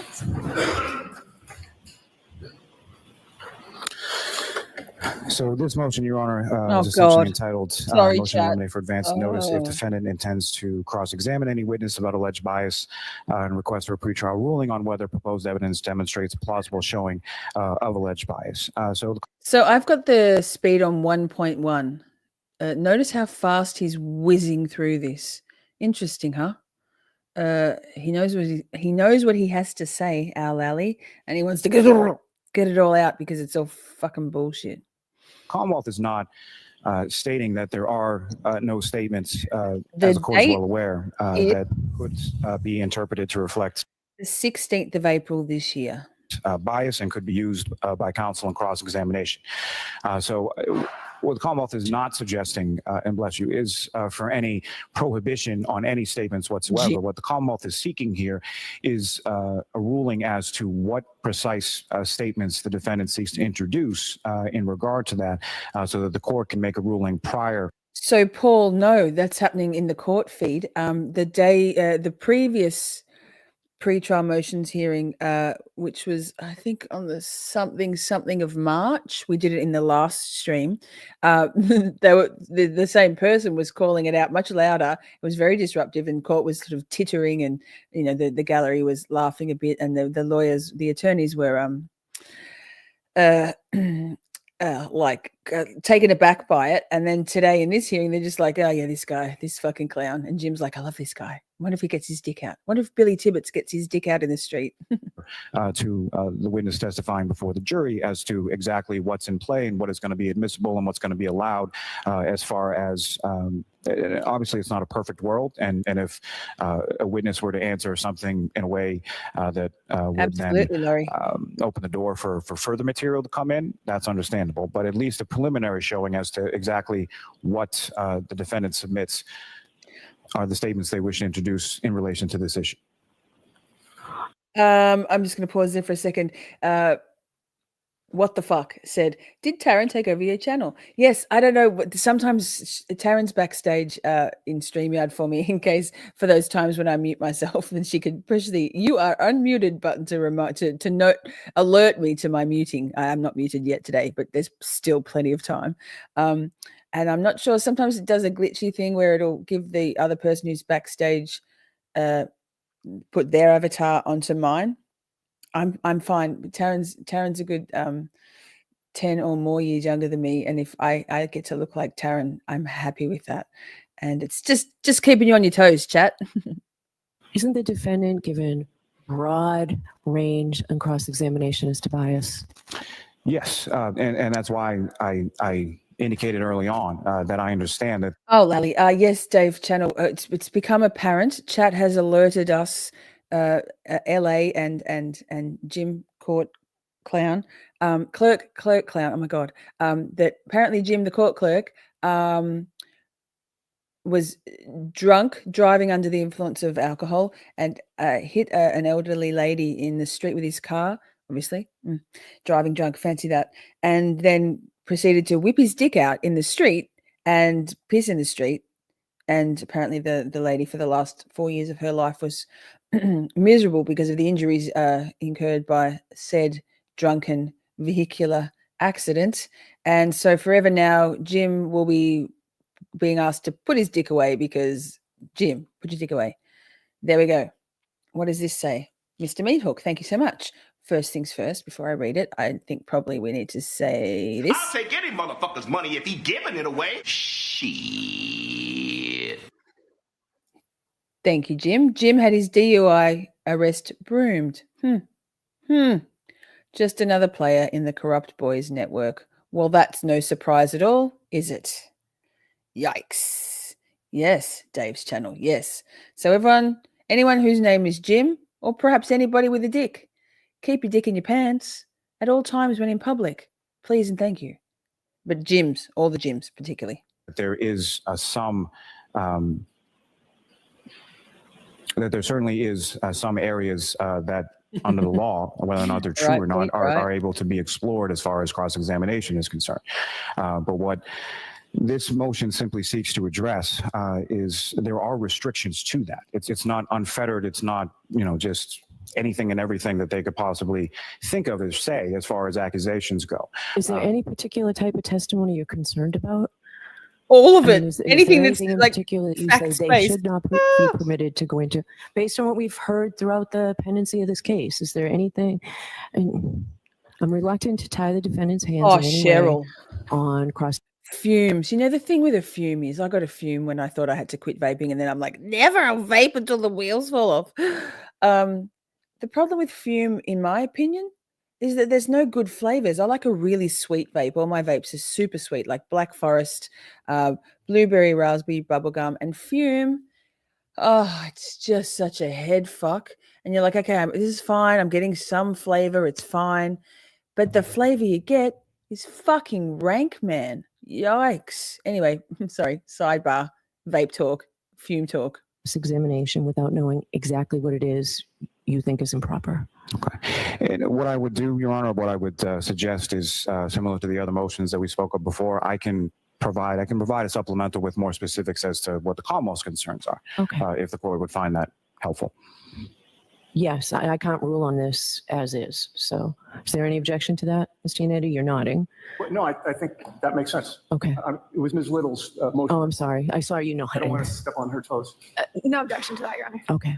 All right. So why don't you do that? So Sure. Mr. Clerk will hold off on ruling on this until we get something from the Commonwealth. Okay. So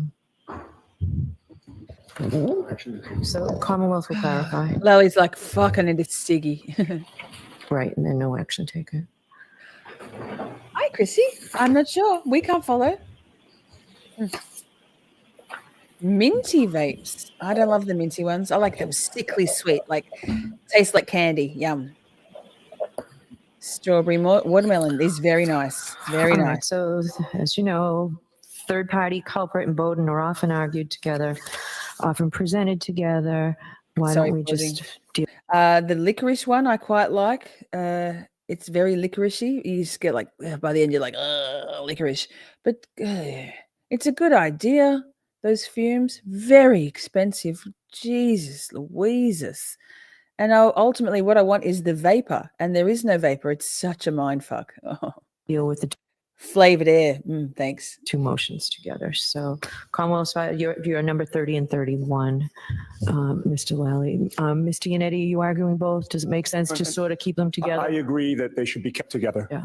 All right. So why don't I hear you as to your concerns on both? And as you know, sometimes third-party culprit as it goes to Yes, come on the Bowden is Discord. different than just straight third-party culprit. And actually, it might save us a lot of time. Is that what you intend to do, Mr. Yannetti? Third-party culprit as it goes to Bowden, or yes. straight third-party culprit as well? Definitely third-party culprit as it goes to Bowden, that's for sure. And then depending on how the evidence develops at trial, there may be, an offer to offer third-party culprit evidence with regard to third-party culprits. But I think I can speak further to that in response.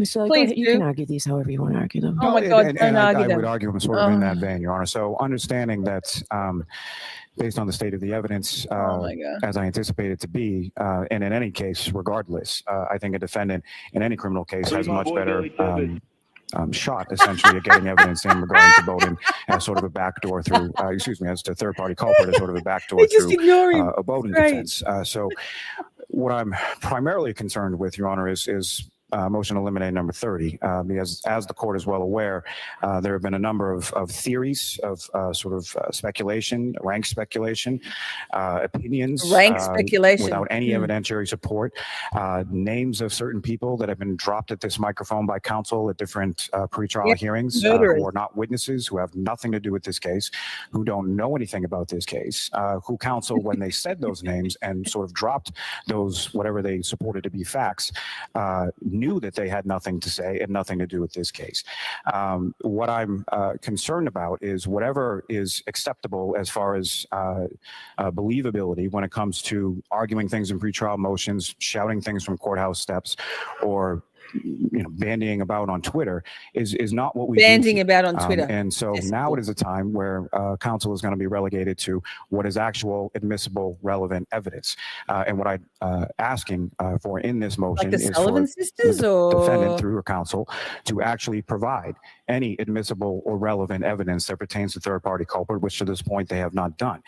So if this is something that's going to be raised as an issue on its own, as the court is well aware, what the case law indicates is that the acts of the other person are so closely connected in point of time and method of operation as to cast doubt upon the identification of the defendant as a person who committed the crime. It has to be specific. It has to be to at least a specific realm of person or a specifically identified person who would have motive, opportunity to commit the act with which the defendant is charged. And up until this point, I have not seen anything specific as to that. As it pertains to the Bowden motion that the Commonwealth filed, what the Lally Commonwealth is makes me asking want to for there slump. is notice and voir dire in relation to a Bowden defense. So if there is, again, going to be some, it's, Banding. I don't think the evidence comes anywhere close Banding to a about. Bowden instruction, but certainly what the courts have said over time is that a Bowden defense is something that if the evidence warrants it, counsel can elicit testimony in regard to it or attempt to Shut up, Lally. and make arguments in reference to it. So I'm not seeking to preclude counsel from making arguments or from counsel asking questions. What I'm seeking clarification on is what exactly, and again, this is from a position of operating without any information whatsoever as to what Mr. Reid in the may be, background. and understanding that Like, counsel is is not the- required to provide any information until Commonwealth filed its certificate of compliance. But there's been, regardless of whether they're required to or not, I'm going into trial on Tuesday without any information whatsoever as to who they've spoken to, what statements they might be, who their witnesses are, or anything of that nature. So for those reasons, the Commonwealth feels appropriate to at least file a motion to be given notice as to exactly what the defendant intends to do. This trial by ambush is simply not something that's permitted by the case law, and that's what the Commonwealth is seeking to prohibit in that second motion. Thank you. Okay. All right, Mr. Yannetti, I'll hear you. And though they're argued together, I do want you to also start with the third-party culprit alone, not third-party culprit as it goes to Bowden. We but want Jack third-party Yannetti culprit in all alone, his because slow of all those speed, factors ladies, that right? I told you, as you well know, the case law is clear that I have to consider. And if I had to do it now, and I can do it pre-trial, right? You know that today I can just exclude it. I'm not inclined to do that, but I need to be able to make those We'll do all Lally on decisions 2 now, to okay? I can't weigh those really- factors, because right now I have zero information on Right, this. I understand that, Your Honor, and that was my plan going into today anyway. So the initial question is, why is there a third-party culprit defense? Why is it relevant? And we start, Your Honor, with the fact that our forensic medical examiner, Frank God. Sheridan, The sound of this ear is so bad. I a can't. pathologist, forensic pathologist who has performed himself thousands and thousands of autopsies, has already submitted a sworn affidavit to this court that John O'Keefe's injuries are consistent with having been in a fight and are not consistent with having been hit by a car. Exactly. Since he submitted that affidavit, the federal authorities have provided us with their reports, whereby FBI experts also corroborate that John O'Keefe's injuries are not consistent with having been hit by a car. They employed experts in biomechanics and kinematics who have reviewed the evidence in this case, and they've confirmed that the physical evidence essentially shows and doesn't show what Dr. Sheridan has opined. So therefore, if John O'Keefe was not hit by a car, that means that Karen Reed did not kill him. And we know that John O'Keefe did not die of natural causes. This was not a heart attack or a stroke. I'd rather stub my toe than watch another trial with Lally. However, agreed, strongly agree, 10-10. But Hank Brennan, what's going on? What is going on with these people and their voices? These special prosecutors, special. Oh, thank God. I'm feeling traumatized by Lally. John O'Keefe. I don't have the emotional energy or the bandwidth for Lally today for some reason. Was injured. Do we ever? He was mortally injured. Right. So therefore, if John O'Keefe was not hit by a car, that means that Karen Reed did not kill him. And we know that John O'Keefe did not die of natural causes. This was not a heart attack or a stroke. John O'Keefe was injured. He was mortally injured. If he was not hit by a car, as both our expert and FBI confirmed, then he was attacked. And if he was not hit by a car, then there is a third-party culprit or culprits. Exactly. So by asking this court to prohibit the defense from introducing evidence that others had the motive, opportunity, and the means to attack John O'Keefe, the Commonwealth is essentially asking this court to prohibit Karen Reed from being able to defend herself. So I don't think they're asking that you be prohibited from doing that. They're asking first to have you tell them what that is. Right. Well, this is, Your Honor, I'm getting to that in terms of. All right, so go ahead. You have your remarks. That we're either required to give them or not. It is not our job to solve this case for the prosecution. It's our contention. They had the opportunity to do that, but they failed. It is not our job to name a specific third-party culprit. We do not have to prove that Brian Albert or Colin Albert or Brian Higgins or some combination of them intended to kill John O'Keefe. We don't have to prove that any of them attacked John O'Keefe such that he eventually. This is very powerful. This is powerful. We've never had, well, we have heard it, but in court, obviously, we can't hear any of these assertions. I said what I said. Let's fucking go, Bev. Died. They have to prove beyond a reason specific third-party culprit. We do not have to prove that Brian Albert or Colin Albert or Brian Higgins or some combination of them intended to kill John O'Keefe. We don't have to prove that any of them attacked John O'Keefe such that he eventually died. They have to prove beyond a reasonable doubt that they didn't. But the fact of the matter is there is evidence that all three of them had a motive, had the opportunity and the means to attack John O'Keefe. Now, the Commonwealth cites Commonwealth versus Conkey in their motion, and as this court started the discussion on this issue when you first took the bench, Conkey makes clear that a defendant has a constitutional right to argue that somebody else may have committed the crime. And certainly, no, the acts of that person can't be too attenuated in time or method of operation, as Mr. Lally mentions. But in terms of being the right time period, Your Honor, you can't get any closer than their presence at the scene at the very time that John O'Keefe was killed. And in terms of the method of operation, given that we have evidence that he was not hit by a car and that he was attacked, all three of these men, either alone or in combination, possessed the ability to attack him with or without a weapon. I mean, that's a very low standard here. The Commonwealth acknowledges that. It's a low standard of simple relevance. And the evidence here establishes relevance. Now, I would note, Your Honor, the Commonwealth cites Commonwealth versus Finney. I don't know if they realize this, but that was my case. I represented Roland Douglas Finney before the Supreme Judicial Court, and I represented him at his motion for new trial and at his retrial. And that case, the Finney case, provides strong support for the introduction of third-party culprit evidence here, irrespective of a Bowden defense. In fact, the reason that Mr. Finney's conviction was overturned was that his trial counsel failed to pursue a third-party culprit defense. And Your Honor, the third-party culprit defense in Finney was weaker, far weaker than the third-party culprit defense we have here. The evidence of motive in that case was that the third-party culprit made derogatory statements about the victim after she was murdered. No witness in that case put the two of them together. No witness in that case put the third-party culprit at the scene of the murder where the victim was murdered. There was some consciousness of guilt evidence similar to what we have in this case. But in Finney, the SJC ruled that not only was that enough for a defense attorney to present a third-party culprit defense, but he was ineffective for not doing so.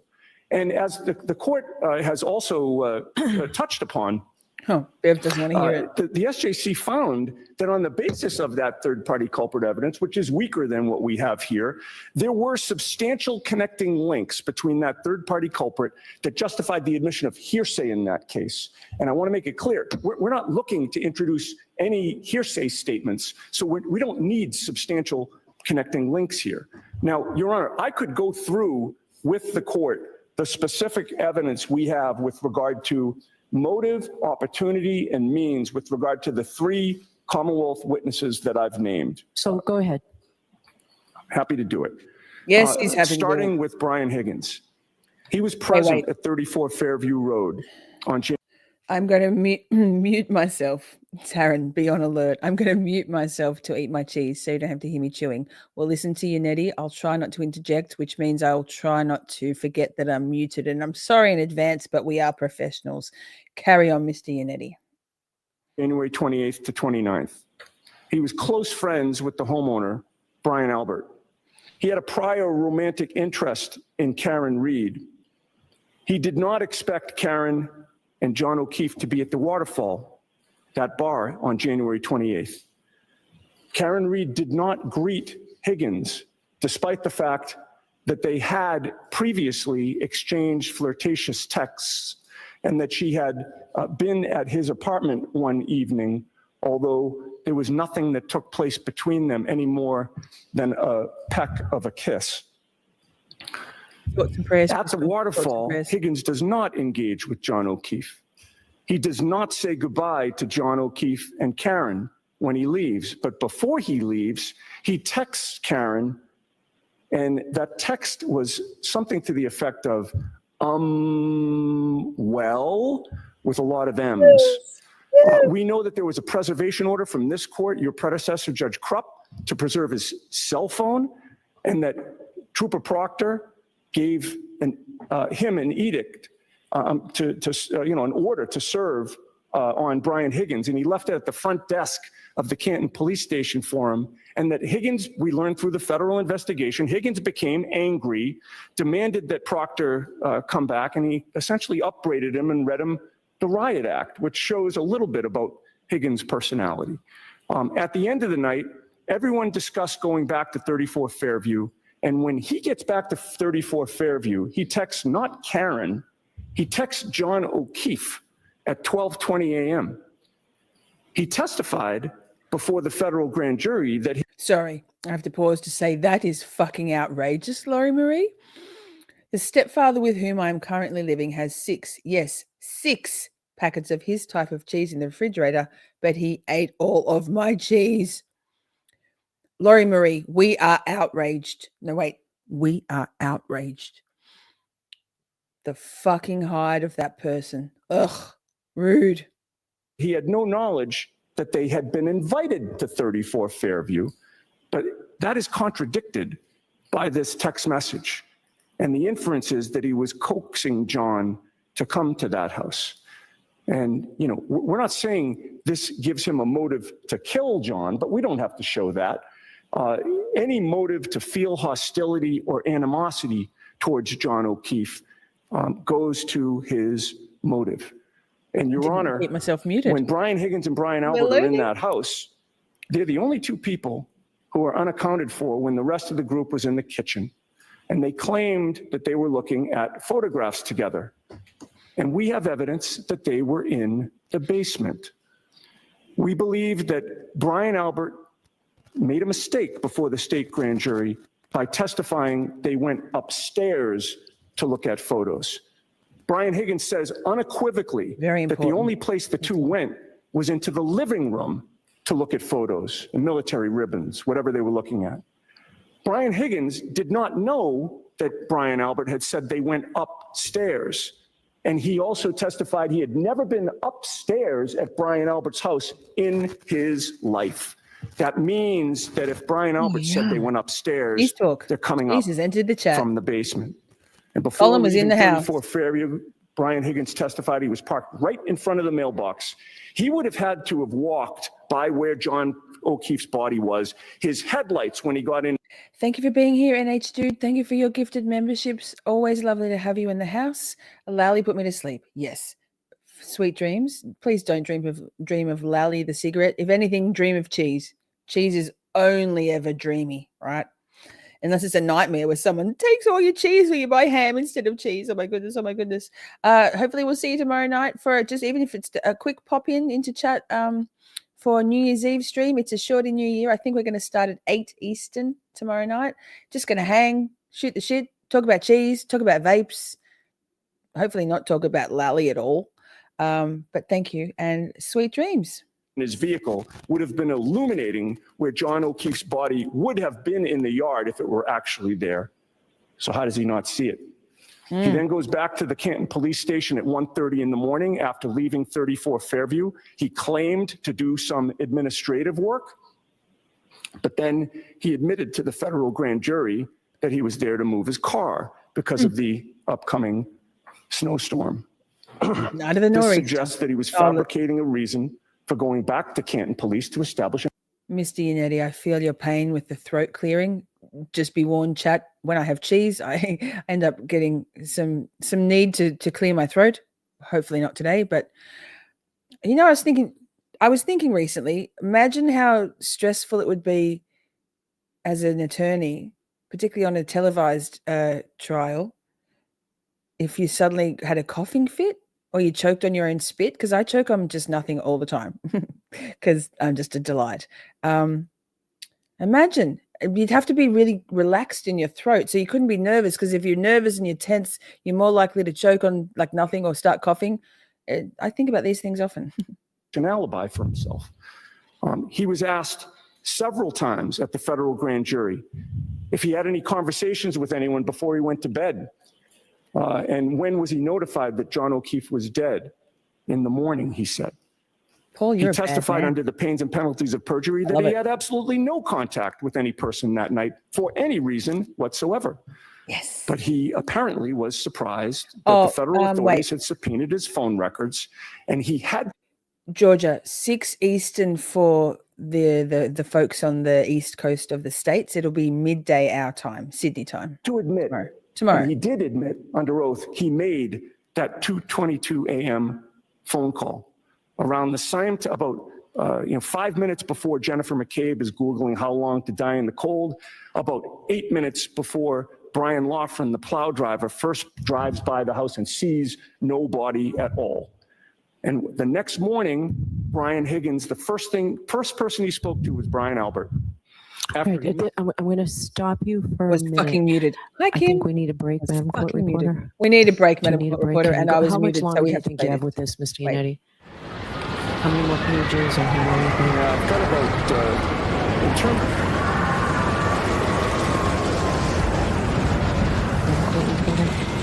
Do you need a break? Can you go? How much longer do you think you have with this, Mr. Yannetti? How many more pages or how long you think? Yeah, I've got about, in terms of my recitation of the facts, I've done about a page and a half, Hi, and I've got Captain. Thank you 3 for left. being here. See you tomorrow night. Madam Court Reporter, would you like to take a little break? It's hot in here and you've been going nonstop. Okay. Let's Madam take a Court 10-minute Reporter break. is iconic. They're taking a break. They're taking a break. All rise. Ew. I don't think I could deal with coughing. I can't deal with coughing. I always mute myself when I cough because who needs to hear me coughing? I try. Okay. Sliding along. 10 minutes, they say. Oh, that wasn't 10 minutes. Well, shit. Well, shit. All right, Ms. Gianetti, go right ahead. Thank you. Let's get ready to rumble. Your Honor, I left off with the morning of January 29th. The first person that Brian Higgins spoke to was Brian Albert. He had missed a call from Chief Kenneth Berkowitz earlier. Oh, Kenny. Immediately after getting off the phone with Brian Albert, Okay, wait. Brian Stop. Higgins drives back. Chat. Do we think that Chief Kenny Berkowitz may he rest in peace or not? Do we think one's in the chat if you think he left any kind of note of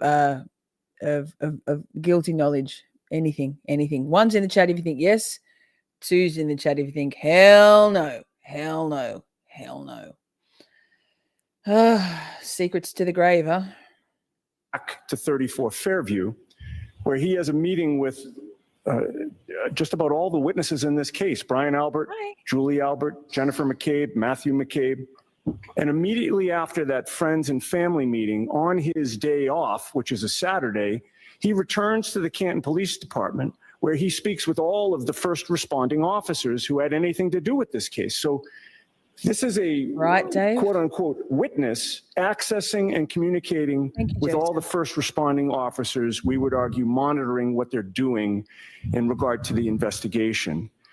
According to Brian Higgins, he admitted that Chief Berkowitz is one of his best friends, and that's exactly. The reason I go with Eastern time is because I generally, when I first started the channel, I first started live streaming on this channel. I was only doing interviews, no trial watching, no review of testimony, and so all of my guests were Eastern. A lot of my friends are Eastern time, and you guys are used to calculating over there the differences between Eastern time and your own time zone in the States. So I always just use that as my base time.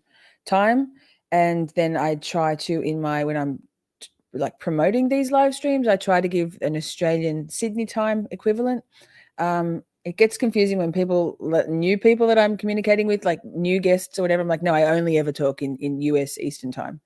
Eastern Daylight Saving or Eastern Standard. So it's just an easy, everyone can calculate from there. Plus, it just comes up on your own YouTube notifications, your local time anyway. So that's why he had access to all these people. We have a law enforcement witness who will testify.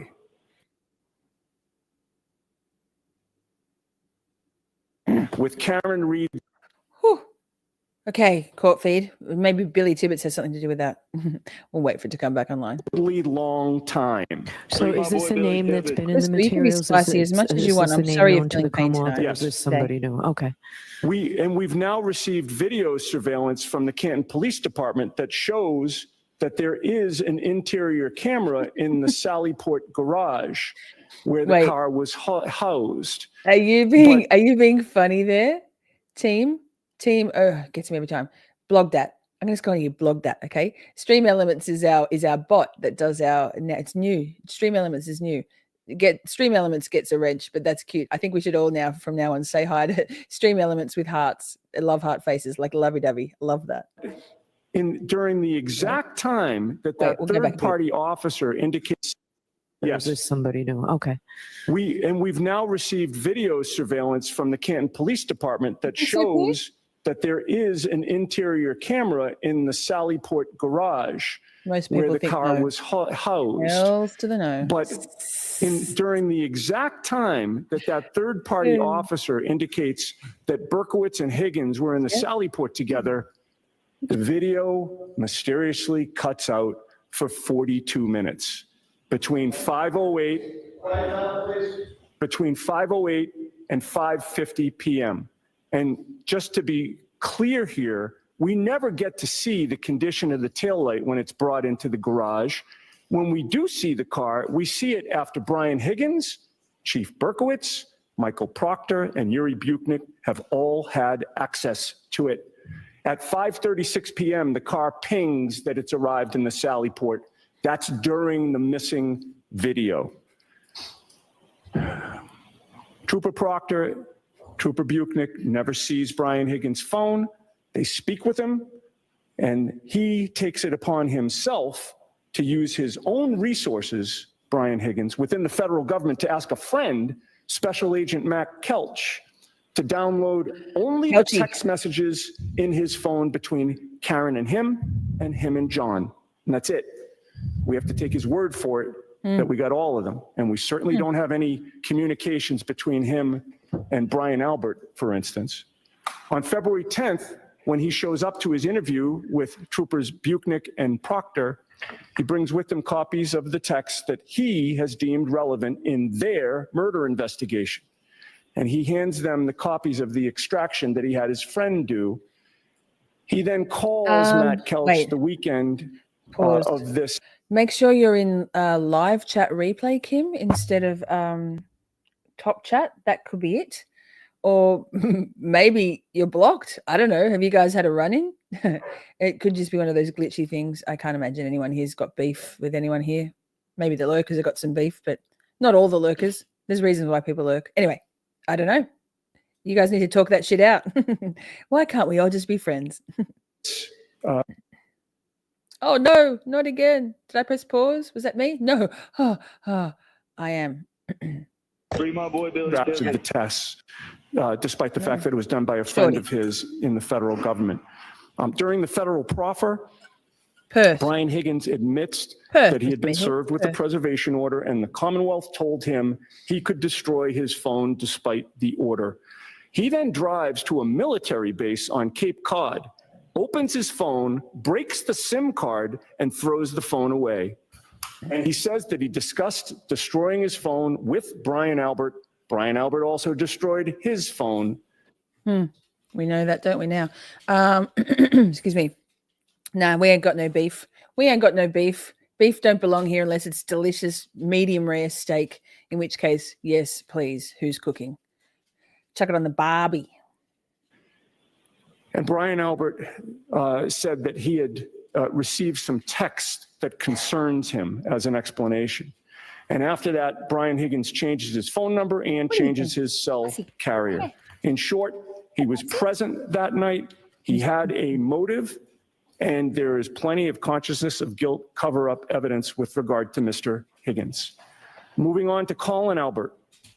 Shortly before January 29th of 2022, Colin Albert lived with his parents, Christopher Albert and Julie Albert, on John O'Keefe's street, just 2 doors down. Anything you're cooking. We have evidence of bad blood between Colin Albert and John O'Keefe. We have evidence. How old was Colin Albert at that time? Colin was in the house. He was 16 at that time. Okay. 17. We have evidence that Colin Albert and John O'Keefe used to get in confrontations because Colin Albert used to cut through his yard without permission, and John O'Keefe was not happy about that. Never cracker. We have evidence that Colin Albert used to throw beer cans intentionally into John O'Keefe's bushes, and John O'Keefe was not happy about that. We have evidence that Christopher and Julie Albert knew of this conflict. We have evidence that they referred to John O'Keefe as Nebercracker. That's a character from I think a kids movie, who was known as the Get Off My Lawn guy. When John O'Keefe and Karen Reed were vacationing in Aruba over New Year's Eve 2022, the Alberts, Christopher and Julie, taunted him. They went to his porch and they had photos taken of themselves drinking on John's property when he wasn't there to do anything about it, evidencing they knew how upset he was at what Colin Albert had been doing. Now, the investigators in this case, Your Honor, including Michael Proctor, kept Colin Albert's name completely out of the police report. When this case began, I had no idea who Colin Albert was. I received a tip right from the jump that Brian Albert and his nephew had beaten up John O'Keefe. I didn't even know Brian Albert had a nephew at that time. But after was in the receiving house. the tip, I learned of the conflict that Colin Albert had with John O'Keefe. So I sent a letter to Mr. Lally, I believe by certified mail. I knew that the DA's office was planning to present evidence or witnesses to a grand jury. And at that early juncture, before anybody had asked them to indict, I notified the DA of 3 potential suspects, the ones that I'm talking about now: Brian Higgins, Brian Albert, and Colin Albert. After he received that letter at our next court appearance, I'm sure Mr. Lally can confirm this, he acknowledged that both Brian Albert and Brian Higgins would be testifying or had testified before the grand jury, but he questioned why I included Colin Albert in my letter. He told me at the time that he had no evidence that Colin Albert was there that night. However, after receiving my letter, lo and behold, multiple witnesses testified that Colin Albert was at 34 Fairview the night of January 28th to 29th. And now the DA will argue, I'm sure, at trial, that he left before John O'Keefe arrived. We don't find their evidence compelling. We don't accept it. We are not required to accept their theory of the case. We're entitled to present Aaron. a defense. His presence at 34 Fairview gave him the opportunity, along with the motive, to harm John O'Keefe. With regard to Brian Albert, Your Honor, this is a well-connected, well-known, powerful family in the town of Canton, Massachusetts. Brian Albert was present at that home when Colin Albert was there. Colin Albert is a member of the Albert family. He's nephew of Brian Albert. We have evidence that Brian Albert had expressed hostility. We're talking food, and I like it because it's been a while. Oh, you know what, chat? I just thought I'd share my exciting news. Last night, I slept for 7 hours straight from 10:30 till 5:30. I didn't wake up once. That's the longest I've slept in 6 weeks by 3 or 4 hours. So that's exciting. But itchy nose. Why are we talking about meatwood or electric? All I see is wood. Sorry. Yikes. Toward John Over. Brian Albert. This is a well-connected, well-known, powerful family in the town of Canton, Massachusetts.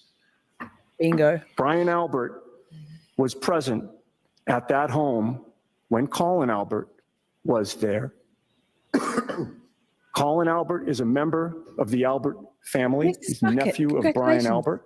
Would have been Joseph. We have evidence that Brian Albert had expressed hostility toward. Actually, it might have been either Joseph or NH Dude or,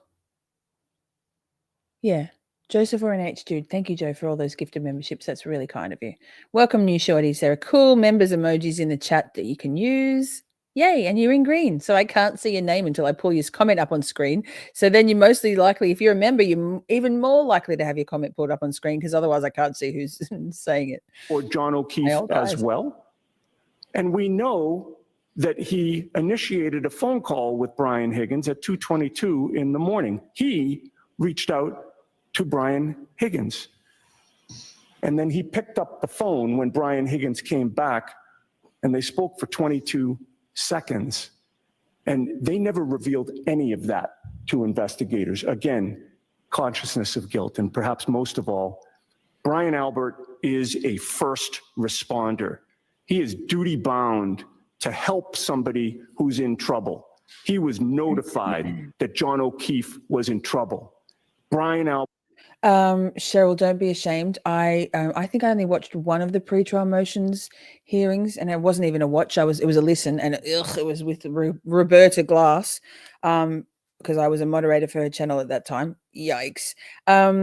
But I think a lot of people came into trial midway through. That's not embarrassing. That's why we're watching it now, yes? So we can catch up on this stuff. It's really important. In any trial, all the heavy lifting, all the important stuff happens in these pre-trial motions, always, because we get to see and hear the stuff that is being proposed to be brought into trial, not in the presence of the jury. So it's very much more fulsome in the information work. And so what you end up getting in the trial is a very curated, very narrowly defined set of evidence and witnesses and testimony. So this is really important stuff, always with any trial. Albert stayed in his home. He knew what was going on outside. His sister-in-law was out there, civilians, medical personnel eventually arrived. He did nothing. That is also consciousness of guilt. Now, Your Honor, with regard to all of that third-party culprit evidence, to admit it substantively, which I would assert to the court is both overwhelming and powerful. With regard to the Bowden argument here, the police investigated none of it. Pausing, I'll rewind. Yeah, no, I've been getting maximum 3 hours sleep every night for the last 5 or 6 weeks. Waking up between 1 and 3 and not being able to go back to sleep. So that was huge. That didn't come from the Commonwealth.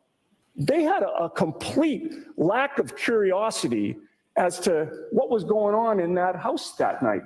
They didn't care. Investigators never went in. Facts. Hey, thank you, What the Duck. Thank you. Gifting out 5 memberships. Welcome, new shorties. Thank you so much. We'll play this because it's sparkly and fun. I swear to God, it's all a plot so that I have to pull all your comments up on screen. Joking. Thank you. That's really kind.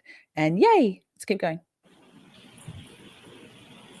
The feds investigated, and that's where we got a majority of this evidence. So, to the extent that the Commonwealth now claims that they didn't have notice of this, I beg to defer. They got notice of this when we got notice of this. The Finney case, Your Honor, again, I'm well familiar with it. It stood for the proposition that, if you want to point the finger at a third-party culprit, you've got a constitutional right to do that. And if you want to point out inadequacies in a police investigation, you have a constitutional right to do that. It is for those reasons that I ask you to deny the Commonwealth's motions. Okay. Big sigh. Any response, Mr. Lally? Briefly, Your Honor. Briefly. There's never anything brief about Lally. We'll go on 2 because yish. Just first, again, what case law requires is evidence and not just mere speculation. Or saying that you have evidence is not actually evidence. I do find it somewhat interesting that Mr. Yannetti wrote apparently 4.5 pages of notes, but didn't have time to write a motion to admit the evidence that he claims he has. He references in regard to third-party culprit, Dr. Sheridan, who indicated that the injuries are consistent with the fight. He's the same doctor who indicated that the injuries on Mr. O'Keefe's arm were consistent with the dog bite, which was then refuted by the DNA findings from UC Davis, as well as the fact that the injuries are only on one side of the arm. And last time I checked, dogs have teeth on the top and the bottom, and there's no injuries to the bottom of Mr. O'Keefe's arm. Furthermore, the counsel references the federal grand jury materials, in which I would say, as has been done numerous times previously, is severely mischaracterized as to what they actually contain. And it's not a crash reconstructionist as it's been alleged here before, it's a biomechanical engineer. And essentially what they did was take painstaking lengths to go to determine that the defendant's vehicle did not strike Mr. O'Keefe in the back of the head, which is simply something that no one has ever said, intimated at any point ever. There is also a medical examiner in the federal materials who concurs completely with Dr. Scorti-Bello's findings as it pertains to the cause and manner of death. So with regard to each of these, the other thing that I would point out is counsel record with the Finney case. The Finney case relates to third-party culprit under the Bowden. So it's not applicable to what counsel was arguing. It is a low standard, but it's also one that the defendant here has not met. It's not one without limits. As it pertains to much of the material that is summarized as far as speculation as to what different things counsel feels mean from various things regarding Mr. Higgins, Colin Albert, and Ryan Albert. Just starting with Colin Albert, that's probably the easiest. Looking at the house, and that's what federal materials confront with each of every single witness that was spoken to by the district attorney's office or the troopers, testified in the state grand jury. They testified to the exact same things in the federal grand jury. Colin Albert had left the house prior to the victim arriving there, and there's absolutely nothing to combat that whatsoever. Sean fell asleep during one live with Dylan in the alternate corner. No, that's so funny. He fell off the chair. Wow. I laughed so hard a few streams ago that I was laughing for about 8 minutes straight. I had to keep going off camera. I was laughing so hard. I almost fell back off my stool because I have just a stool here with no back. Super comfortable. Not. It's even funnier now. Bless. Other than, again, just rank speculation. Rank speculation. He's not even there at the same time as Mr. O'Keefe, regardless of the invalidity of any sort of ill feelings or ongoing feud that is reported from whatever unknown evidence counsel claims to have. In regard to Mr. Higgins, that was a fanciful story, but again, there's actually no actual evidence of most of those things, or at least the imputations or the connotations the counsel wants to put behind that, yes, where he feels things were observed. So Again, I'm not sure where the evidence Love from it. this is coming from. What I'm also a little confused in regard to is that if counsel is merely relying on materials within the federal grand jury and just learned of them at that same time as we learned of them when materials were provided pursuant to TUI, then my it's a little God. peculiar that the exact same arguments were being made throughout the pendency of the case well before counsel was provided with any of those federal materials. What counsel just went through is essentially a list of rank speculation and not actual evidence. As far as the It's a third mysterious party portion culprit. that's missing from the Sally Port, there's a number of different, Fuckhead. it's a motion activated camera for the most part. The other thing that I would direct the court's attention to, as it was contained within the strict state grand jury proceedings, is cruiser camera video from Cannone police cruisers. Specifically, there was cruiser camera video from cruiser That's 682. awesome. Specifically, there was cruiser camera video from cruiser 682 Find at the clip, 8:22 in the morning please. when I'd a love lieutenant to and see sergeant from that. the Cannone police on their own go over to One Meadows Ave, which is the residence of Mr. Oh O'Keefe, my to God, do a well-being Lally. check because they had not received any information as to how the children were or if they were there being attended. Thank God. Oh, please. Okay, parked Just it when stay. we stopped there to see if Mr. O'Keefe was there before then piling into Ms. Roberts' vehicle and proceeding to 34 Fairview. And what you can see within that cruiser camera video at 8:22 in the morning is the damage to the right rear tail light of the defendant's vehicle. Well before the defendant had then come back to the house after the hospital and then gotten in 3 separate cars with their family and driven in a blizzard all the way back to her parents' house in Dighton. And then the vehicle had then been towed from Dighton back to the Canton police station. By the Lally, state police with the God, he assistance just of makes Dighton. me want Do you know to what slump. exhibit number that is before the grand jury? We I want believe to it's 56, sit up but nice I and maybe- straight I for can certainly Jackson and locate that information. Yannetti and lies a little. Not fucking Lally. And again, as far as Brian Albert is concerned, I'm losing all nothing my other than he's words. apparently in a well-connected family in Canton, and Colin is his nephew who wasn't present at the house when Mr. O'Keefe and Ms. Reed were present at the house. So again, I think the stronger you can argument, lurk. certainly if You're we're allowed trying to to lurk. bootstrap onto a voting defense, and counsel will probably likely be allowed to at least investigate that as far as impeachment, cross-examination, things of that nature. But there is absolutely nothing beyond just a fertile imagination and rank speculation as it applies to a third-party culprit defense. And for that reason, the Commonwealth's motion to exclude it should be allowed. The other thing I'd like to correct, Your Honor, is, well, or at least point out, is that the car pinged at 5:30. So hold on until you get to the microphone. I'm sorry. The car pinged at 5:36 p.m. Oh, God, God, wait. There is an outdoor camera where you can see the car. Sorry, Mr. above Yannetti. the I'm so sorry. Oh, sir. Oh, trigger warning. Lally's face again. It's the only way we can tolerate Lally. Imagine the. I mean, honestly, there's got to be some small mercies that he's not going to be the next trial, but we'll see if Mr. Beetlejuice is better, right? allowed to at least invest to a third-party culprit defense. The car pinged at 5:30. So hold on until you get to the Yeah, microphone. I'm sorry. The car pinged at 5:36 p.m., indicating that it was in the Sally Port. There is an outdoor camera where you can see the car about to enter the Sally Port at 5:31. Of course, you can't see the tail light. Pausing for a second. I think there are also other people, perhaps in Sean's ear now, not just KP, people more close to my current predicament. It's a little sneaking suspicion I have. I'm friends with Sean on Facebook, actually, and when all the stuff with Grant Smith Ellis went down, and gee, if that had only been the worst of it, he reached out to me just to say, stream whatever you like. I was like, thanks, Sean, but we don't talk. I the last time I reached out to Sean just to say, sir, what are you doing? He just heart reacted to it. Anyway, I agree, Joseph. In that outdoor, camera. But Mr. Lally just argued before you, well, the reason why there's no, video of the car between 5:08 and 5:50 is that it's motion activated. And I just ask the court of course, to I got your use email. common sense here. I'll read it that after. If the car's entering, and by the way, the car's there at 5:50 with a couple of people around it. When the camera comes back on, you see the car. So unless it was teleported in a split second so that the interior camera would not pick up motion, it drove into the Sally Port. I believe that's the definition of motion, and it should have been picked up according to Mr. Lally's own words. Yes, Mr. Yannetti. Okay, so when you walk away from the microphone, it's harder for the court reporter to hear you, shut up. Mr. Yannetti. And I apologize, Judge. It's so according pissed. to Mr. Lally's own words, it should have picked up the movement. Okay. She All heard. right, so I Fuck off, believe Bev. that's the last motion. So why don't we recess until 2:00? And I'll see you back here at 2. Mr. Lally, will you have Ms. Gilman, who I did see walk in here at one point, set up the screen right where we normally keep it? Yes, sir. Thank you.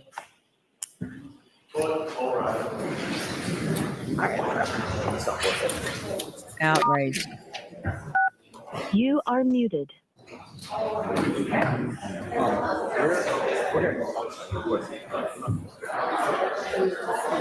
There's still more. I think there's still more. Wait, after lunch? Yeah. Wait.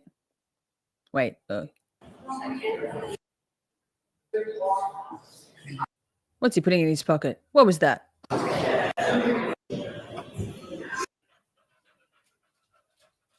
Play. Press play. What are you two dogs doing? You dingleberries.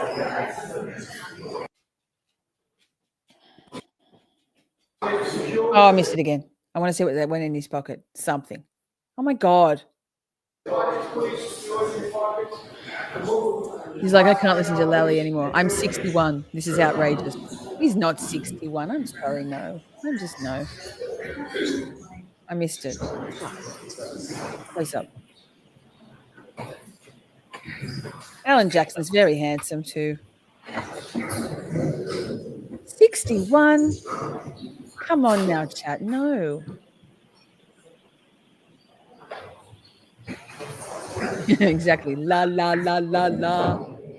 Good night, Dave. Thank you for being here. See you tomorrow night.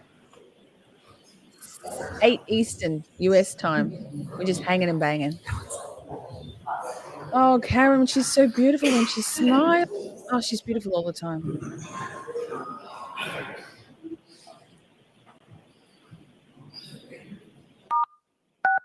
You are unmuted. We were unmuted the whole time. Yes, Eastern Standard. Yes, yes. Lally is on brief, his wife. Yuck. Yuck. Lally, yuck. Dave's always around. Dave's always here. You just haven't been here, blog that. Yes. Same, Taryn. I had much worry about Sean. It's tough being a YouTuber. It actually is. People are brutal. People are brutal. And we're all just humans. All right, Jim, I need just a minute. Doing our at best. The computer, please.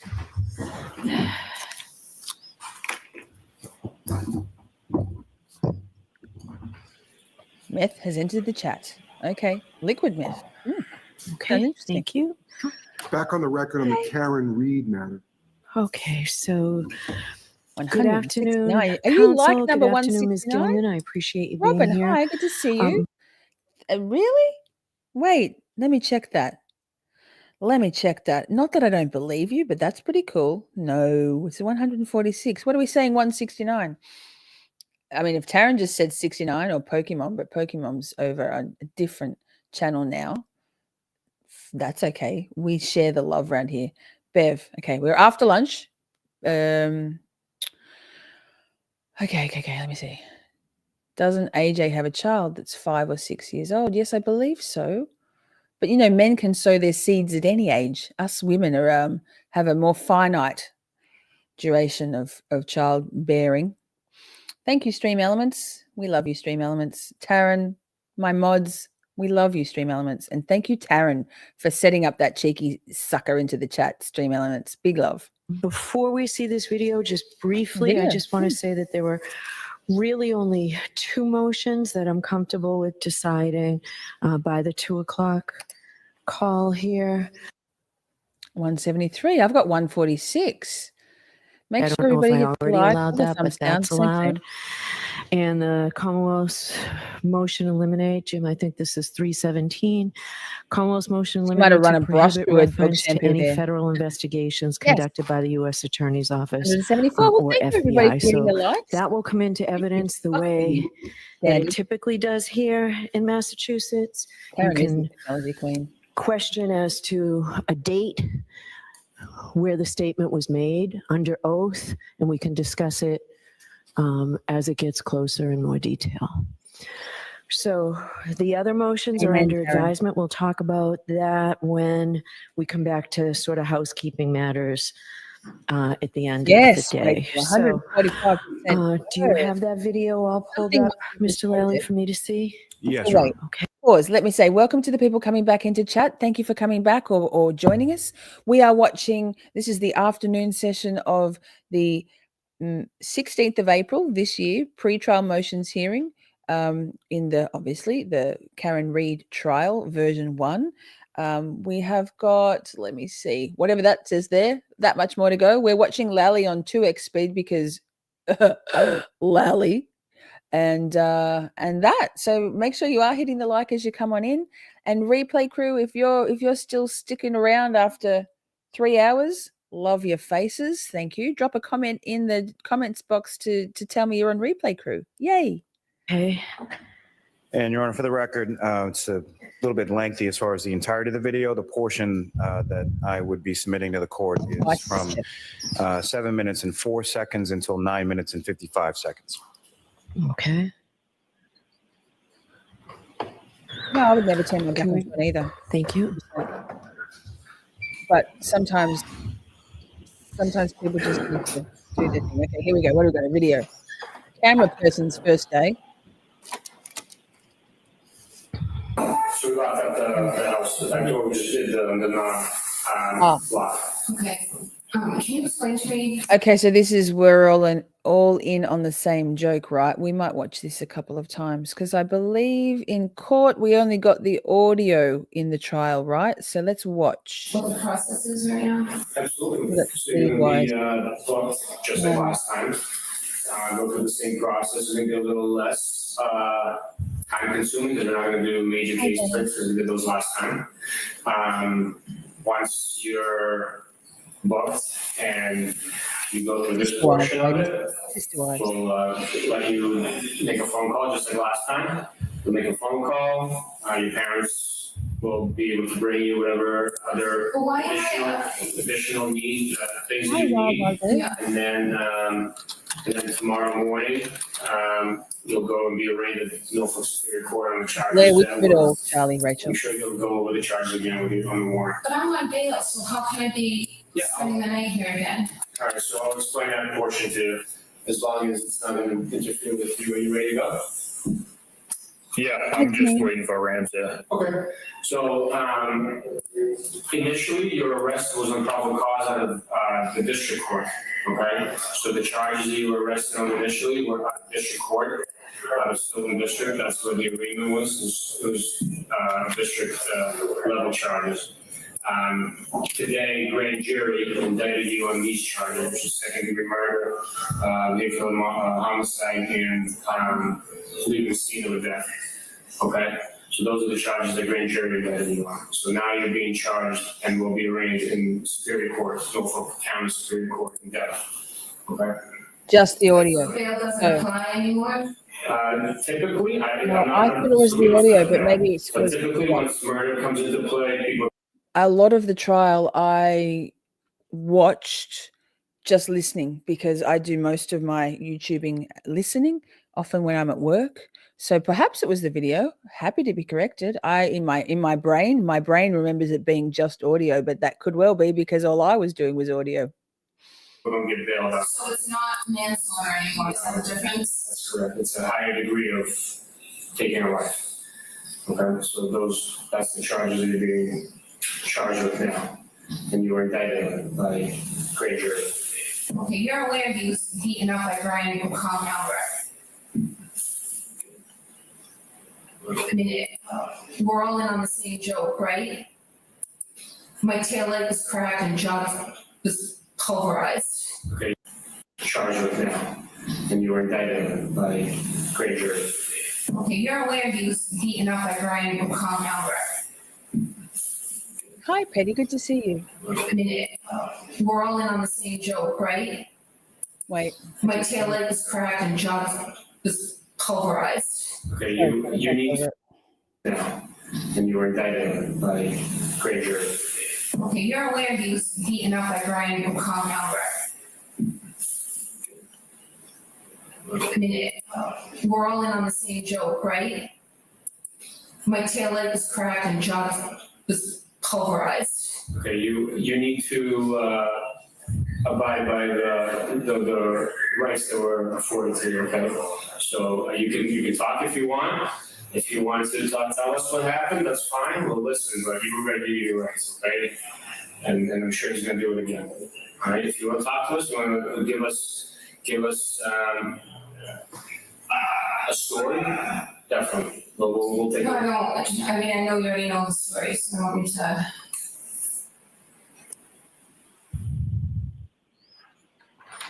All right. How long is the entire tape? So that is Trooper Pye, who was the arresting officer from the barracks. So it goes, I believe, at least 90 minutes or so. All right. Do you have the entire? We're not playing it now, but do you have To the have you here, entire paralegal. video? All right. I would like it marked for identification. Sure. I'd also like Point a grid. copy of it so I can view the whole entire thing, put it all in context. I never like to see just sections. Sure. Can I get that for the weekend as well? Oh, absolutely. Your Honor. And for the record, as far as I Also- think a lot of that sort of Shut up, preliminary stuff was Also wild to think that the Commonwealth thought that this was damning for Karen. Remember, am I right, chat? That in the trial they brought in this evidence. Were they meeting it at the pass? Were they bringing it in to say, "Oh, look, listen to what she said. This is ridiculous. She's already tried to spin a narrative." It's like, that's awkward because she's just saying the essence of the actual murder of Officer John O'Keefe. Interesting, Lally. more meant as context for the court. There's certain discussions about court procedure and things that I don't think should be put in front of the jury. All right. So that was my concern as well. Okay. So it's something I'll watch a few times. Hey, may the force. And the whole thing as well. Okay. All right. Thank you. Hey, Thank you, Kings. Anna. Good to see you. Mwah. Thank you very much. We hate everything about Bev. Her straw hair. Okay. Is the poll still up? Housekeeping matters. A few things that I still need, as you know, before we have the jury here on Tuesday. I need a Tuesday. Blogged that. I saw that as she cherry pies the evidence. I'm like, cherry pie. Pia was making cherry pie recently, and I think Christmas Eve, and I think it's still in my mind. She does cherry pick though. Statement of the case. I know you have a short statement of the case in your proposed supplemental questionnaire. Love you, Prince Lover. I Wait, think it needs to actually, be more than that.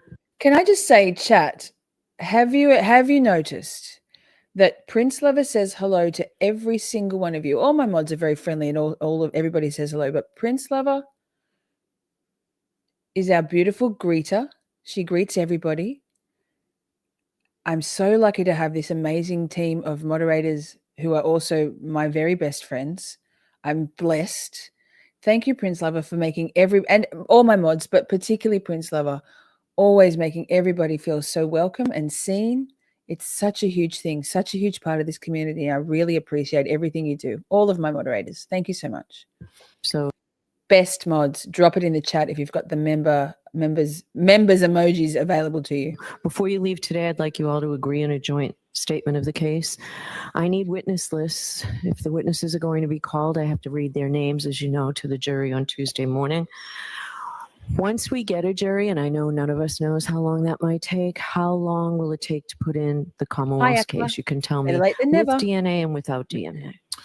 See? So with that piece of DNA, I don't think that's going to add much more than an hour or two at the most. But best guess, given the schedule as outlined previously by the court, I'd say probably at least 4 weeks. Darren, you are friendly. My You're hope dad. is there are 69. some witnesses Oh, good. Lally buffered. fine Lisa. just in regard to administrative things as far as, work in an establishment. This is a true and accurate copy of surveillance video from said establishment. Have you had preliminary? Oh my God, Lally, it's so hard to listen to him. Colors says, Lisa, they said she said Brian and Colin smashed his head into the taillight and then she left for some reason. Oh, right. Yes. Cute. Some kernels of truth in a lie to make the lie seem more believable. Yes. Thank you, best mods. She seems sweet. Who? Pia? Pia is sweet. Best mods. Prince Lover is amazing. You can afford random acts of malice when Fanning has the jury under control. Yes, and Jim, put your dick away. For the love of God, put your dick away. Prince Lover is amazing. Good. Yes, says Crystal, I have noticed. She's wonderful. Law nerd Amber isn't here. I hope she's okay. Amber had to go and moderate for Defense Diaries, Bob Motter. Generally a much bigger chat volume because Bob has 3-4 times the number of subscribers as we do for now. And so no, she bowed out. Amber will be back tomorrow night. We're going to be hanging and banging for New Year's Eve, 8 Eastern American time, East Coast time. Discussions about whether there would be stipulations to authenticity like that? No, but I plan to before Tuesday. Okay. And you'll do that, Ms. Giannetti? You'll have these conversations before Tuesday? I'm completely open to that. Okay. So with the Commonwealth's case going 4 weeks, how long does the defense think their case will go? With the schedule that the court has outlined, we're estimating about 2 weeks, Judge. 2 weeks. Skip back. Petty Paralegal says, also one time I had a moment and we misunderstood each other. Prince Lover was gracious and loving. Yes. I like to think that we're all in this chat, always gracious and loving and understanding and happy to say if we're, to apologize if we've perhaps, like I often fuck up and have to apologize. I love being wrong because it means I've learned something. And Joseph, thank you so much for the continued support of the channel, gifted memberships. There's so many beautiful love for the mods and for Prince Lover in the chat that I can't pull them all up on screen. I'll flash them through in a second. But Joseph, thank you.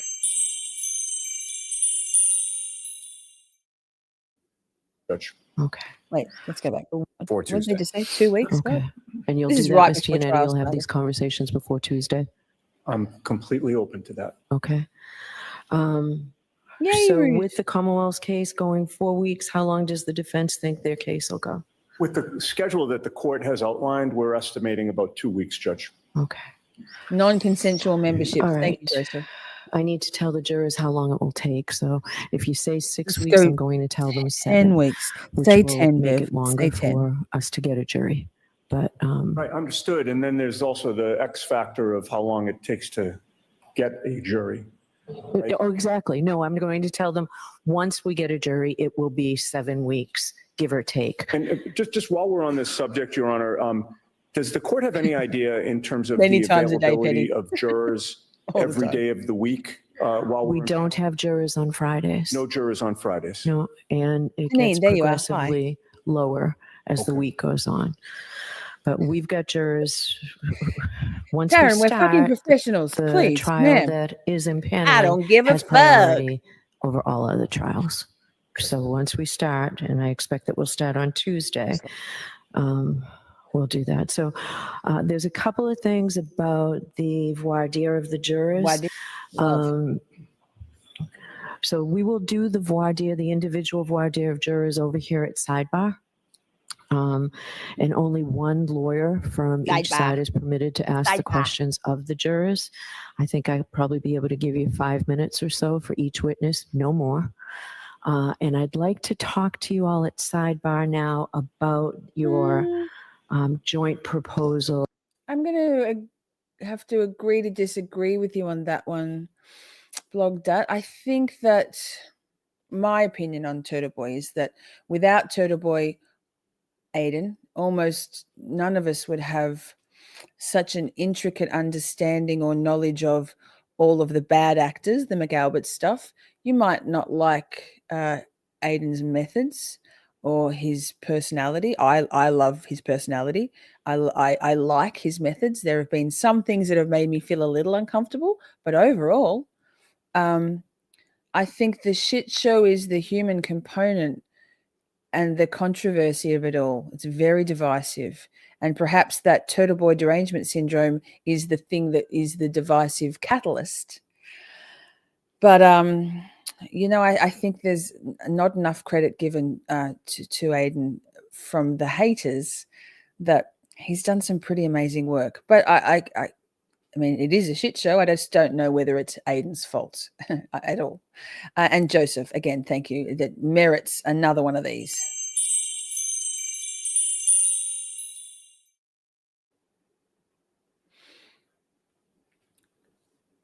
Welcome new members. Thanks, Joseph. Joey. of the questionnaire. This is something that is not public. It won't be made public until after it's decided upon and Chris, do that all the time. after it is presented to the jurors and they've filled it out. So a blank copy will be available then pursuant to what the law is. So why don't I see counsel at sidebar? Excuse me? Yes, thank you. Oh, blog dat. I reckon you're in the wrong place to do too much turtle boy bashing. You have a right to your opinion. And turtle boy derangement syndrome is a thing and it's fun. And I'm kind of honored. So too is shorty derangement syndrome. It's a whole thing. One love for us all for 2025. Amen. 2025, no more division, no more infighting, no more petty drama that's fueled by dick swinging and egos, right? No more underhand methods, no more doxing, no more, none of it. We're here for one reason. I mean, we're on this planet for more than just freeing Karen Reed, obviously, but a lot of our energy, a lot of our time, and shit goes where you put your energy. So if we're putting all of our energy into being like infighting and drama and shit, then that's going to manifest that. If we can manifest calm, unity, we can do it. We can do it. We can do it. Thanks for coming to my TED Talk. Hey, Shelby. We wouldn't have known about Lucky Lochran, the snowplow, if it wasn't for Turtle Boy, right? This isn't a shit show. This is trying to get justice for Officer John O'Keefe. Amen. There's some shit show, sideshow shit going on. I think maybe you'd want to just zip it because you might get slaughtered, tarred and feathered in this chat, but that's okay. Like, you have a right to your opinion. Absolutely. Jessica Hyde is linked in pretty tight with one of the guys proposed for Aiden's Tate team. Interesting. You cannot do anything of value without pissing off the haters. Well, that's a fact. Haters don't like... I'm doing a whole series on narcissists, flying monkeys, and assholes, and then we're learning a lot. We're learning a lot. Let's not bash people. Thank you. Today's the day. No, we don't slander anybody. I know I personally don't love when my name is spoken of in a negative fashion on other channels, because like everyone has a right to their opinion, but if I'm not gonna buy in. I'm not gonna buy in. All right. Chill the fuck out, chat. I'm gonna have to play this, even though it's against my morals these days, but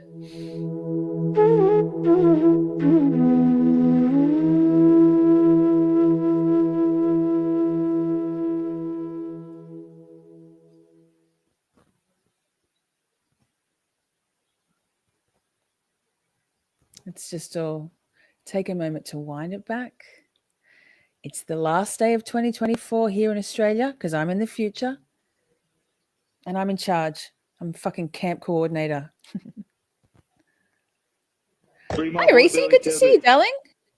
Thanks, Paul. See you tomorrow night, maybe. Well, tomorrow in the day. Or it's early in the morning for you tomorrow. We can start day drinking. You can start day drinking at 8, Paul.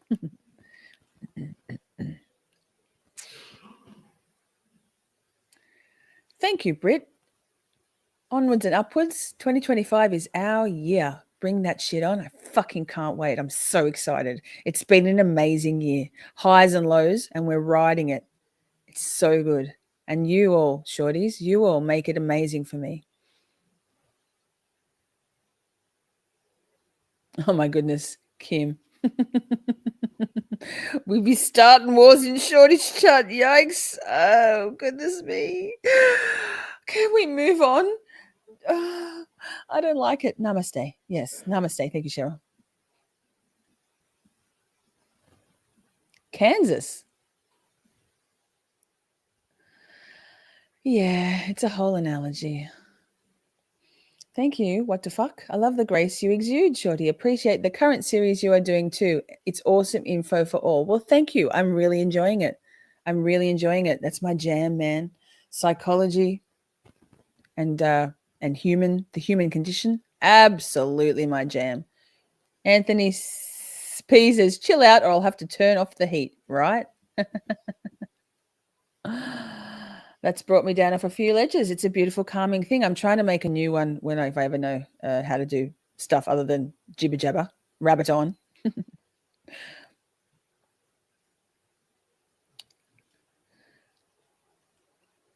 What's this? Jay in Hull, free Karen Reed. Hi, I don't recognize you need to go get a Vegemite sandwich. I love the Aussies. Stephanie blah blah won the jar of Vegemite in the raffle and the cool shades, bro, and all the other chocolatey things. I'll be sending them out on like the day after what's it called? Not Australia Day, New Year's Day, Steph. And we'll do a raffle every month. Stuff. Jay in, welcome. Thank you. Where's Toto? I got Buster and Poppy, no Toto. Sunnies. What do you want me to say? Cool shades, bro. Yes, Steph. These are the same, but these are my ones. These are my ones. These aren't the ones that I got for Steph are the same as mine, but I've got these. The ones that I got for Steph are the same as these, but with no pink mirror. They're just black. These are just my newest pair. Loves a good collection of sunnies, among other things. Oh my God, Shorty's got no glasses on. Can't see a fucking thing. Okay. I'm just going to play it again because let's all.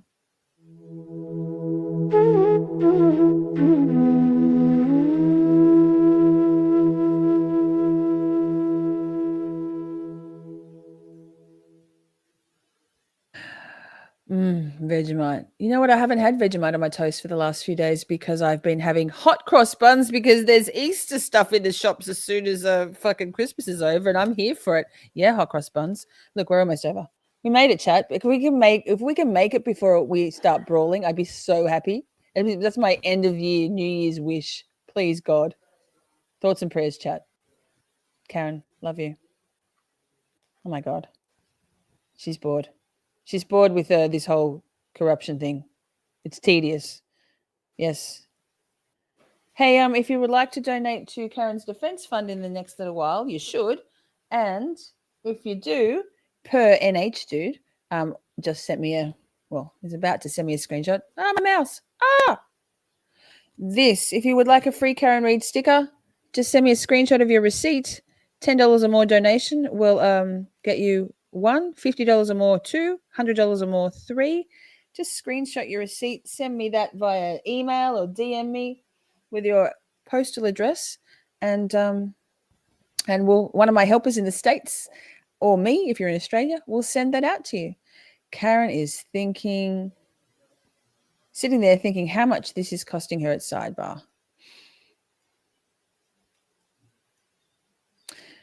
They have Valentine's Day stuff already. Well, I've only heard of hot cross buns in the song. Oh, they're so good. It's like sweet, I don't know, cakey bread-ish, like very full of sugar, full of fruit, like sultanas and shit. Not shit. There's not shit in there. Oh, look, they're finished. And delicious. Lots of butter. Oh, my God. Jim Cox. Just Jim Cox here? Everyone loves Cox. Jim Cox. What kind of buns? Hot cross buns. If I had any left, I'd show you. So good. You can put them in the toaster, under the griller, in the microwave. Is it like Auntie Anne's cinnamon bites? No, don't think so. We don't have them here though. Okay, it's over. It's over. Oh my God, it just happened. Chat. So we made it. So that was the last of these pre-trial motions hearings that we covered. I don't think I'll have to go back and find another one. Wait, it's still in my fucking ears. How? Pause. Oh my God. So there's one more because we didn't do the one with the chalks with the big message, the big text messages that Liza Little wasn't allowed to show. So we'll have to do that one as well. We need to do the medical examiner and Ally McCabe. Also, oh my God, I got so much content and so little time left. 16 nights of Shorty. It's running out really fast. Oh my God. What day is it? What actual day is it? What? It's Tuesday here? I'm so confused. Okay. Wednesday, Thursday, Friday, Saturday, Sunday. I've got 5 more nights and so much content to do. Oh, I might have to do double streams. I will. We'll do double streams. I can't. I've got so much I need to talk about. So thank you all for being here. Fruit, I'm out. You can get them as chocolate. You can get chocolate hot cross buns. You can also get ones without fruit, but with the same sort of mildly cinnamon flavor without the fruit. So good. You're on drone watch. Petty, they're still going. Are the drones still doing their thing over there? You guys are going to get invaded by aliens, and then we're all going to die because the aliens are going to come and get us all. That's all. Fake news. Spicy fruit buns with fruit peel. Yes, the fruit peel ones are my favorite. The Aldi ones don't have peel in them. Sad. I see a recipe for them. Might have to try it one day. Jim Cox. Yes, I'll come. You bake. I'll eat. Love. What was the fruit you said, Miss Shorty? So sultanas. Sometimes the apple cinnamon ones are good. They've got little chunks of apple in them. Some of them have got mixed peel. Hot cross buns is like a Pop-Tart. No, it's like a little. It's like. Oh my god! I just literally finished them this morning. I'll buy some more at the shops and I'll show you on another live stream. But they're like little buns like this that they put in. Like how they wait here, watch me explain it. They obviously put like 6 blobs of dough with all the stuff in them together, and then they push them together a little bit. So they bake as a bunch, a set of 6, and they put using egg white. They put a cross over the top of like an egg white thing. I don't know. It's delicious. And then come on, Chad, help me out. I'm terrible at explaining this. They're so fucking good. Hot cross buns taste a bit like raisin bread. Thank you. That's good. Yes. Thank you, Britt. Very good. Keep us safe and let them probe you. I mean, it's been a while between probings, Danny. So maybe. Yikes! Fuck. Did I say that? Free Jimmy Tibbets. No, that's not Jimmy Tibbets. What is it? What's his name? Timmy. What? Fuck my brain. No probes till Mississippi. Right. Time does fly. We've been going for 3.5 hours, chat. Easy peasy. Great show, Lisa. Thank you, Kim. Good night, everyone. Take care. Stay safe. I love your emojis. They're so fun. Free Karen Reid. Absolutely. Justice for Officer John O'Keefe. Absolutely. Justice for Aiden Turtleboy Carney. And we ain't got no quit. Absolutely. More worried about the orbs. They even have drones here in the suburbs. Sultana. Yeah, like a dry S-A-L. S-U-L. Sultana. You know, you got small raisins. A sultana is a small raisin. Dried. Oh, taking this thing out of my earball. Damn, drones are everywhere. Who said that? Cheryl. Thank you, Kim, for being here. Yes. Hot cross buns we have at Easter in the UK. Yes, Ruth. I'm sorry it's windy where you are. Was that you, Ruth, that said it was windy and you had to get up because of the wind? Hate wind. Ugh, very discombobulating. As soon as Christmas is over, literally the very next day, Australia has hot cross buns in the shops, and I am not even mad about it. Oh, my goodness, that sounds like torture. Jay says, I learned how to play Hot Cross Buns, the song, on the recorder in grade school. Yes, torture. The buns themselves are much more delightful than that played on the recorder, no doubt. Yes, that's it. We know it, where it's all going to be stuck. Panettone. Yes, panettone. It's like panettone's a little drier. Hot cross buns are more doughy and bread rolly, chewy, sweet. Oh my God, they're very good. Y'all don't have hot cross buns at all? Billy Tibbets. Thank you, Kings. Oh my God, my brain. Billy Ribbons. Oh, free my boy, Billy Tibbets. Thank you. Yes, my brain. Free Karen Reid. You're welcome. Yes, free Karen Reid. Thank you. Good night, everyone. I'll play the song. Thank you, Stream Elements. Love you. Thank you, my beautiful moderators, my beautiful friends. Unity, forgiveness, open-mindedness, asking questions rather than assuming that what you've heard is true, critical thinking, kindness, always kindness, always kindness. Enjoy your last evening before New Year's Eve, chat. Here I'll be in bed by 9:30, 10 o'clock, and I won't even see New Year's in. So next time I wake up, it'll be next year. And because I'm in the future, suck it. Joking. Okay. We're still talking. You're welcome. Thank you for a great show. Thank you for making it a great show. And my God, my mind has been blown. Now, Jim, put your dick away in the streets. Crosses are made with flour and water before baking. Oh, well, I thought it was egg white. So there you go. I've never made them. I've only ever bought them. Then you put that cross. It's Easter. Yeah, it's to symbolize the cross, Jesus Christ, our Lord. My mom hated my recorder. Every mom hates every recorder. Recorders are torture. Good night, colors. Good night. Okay. Oh my goodness, chat. Let me see. We're talking about hot cross buns. I love it. Lots of butter on them. So much butter. Lots of butter on everything. Butter is a snack. I just eat butter straight out of just on this. Or is it just me? Good night, only fan. Mods in chat. Good night. Good night. Jim Cox says, I just got here. Lol. Well, you can stay. I'll leave the chat open. Good night, kings. Good night. You are all fucking delights, right? It's like we're united as fucking delights. Aqua E. Butter is bay. That's it. Okay. Peace out, bitches. Love your faces. I'll see you tomorrow night or next year. See you next year. It's on a shorty new year. Shorty new year. Come along to Camp Shorty. We're so glad you're here. Camp Shorty is where you will find family. Our mod Avengers will greet you with glee. At Camp Shorty, you can shine and shine bright, because in Shorty Camp Leader is a fucking delight.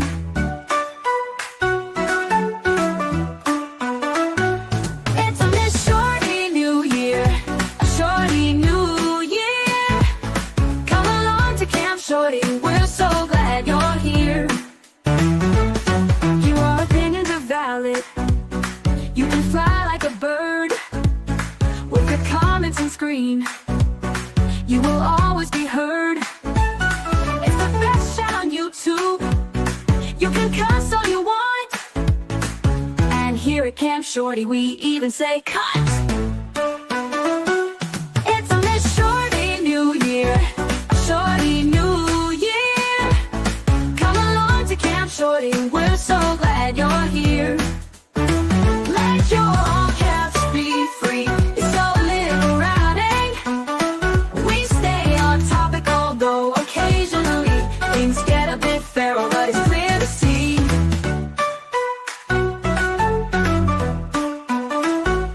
It's a lit Shorty New Year, a Shorty New Year.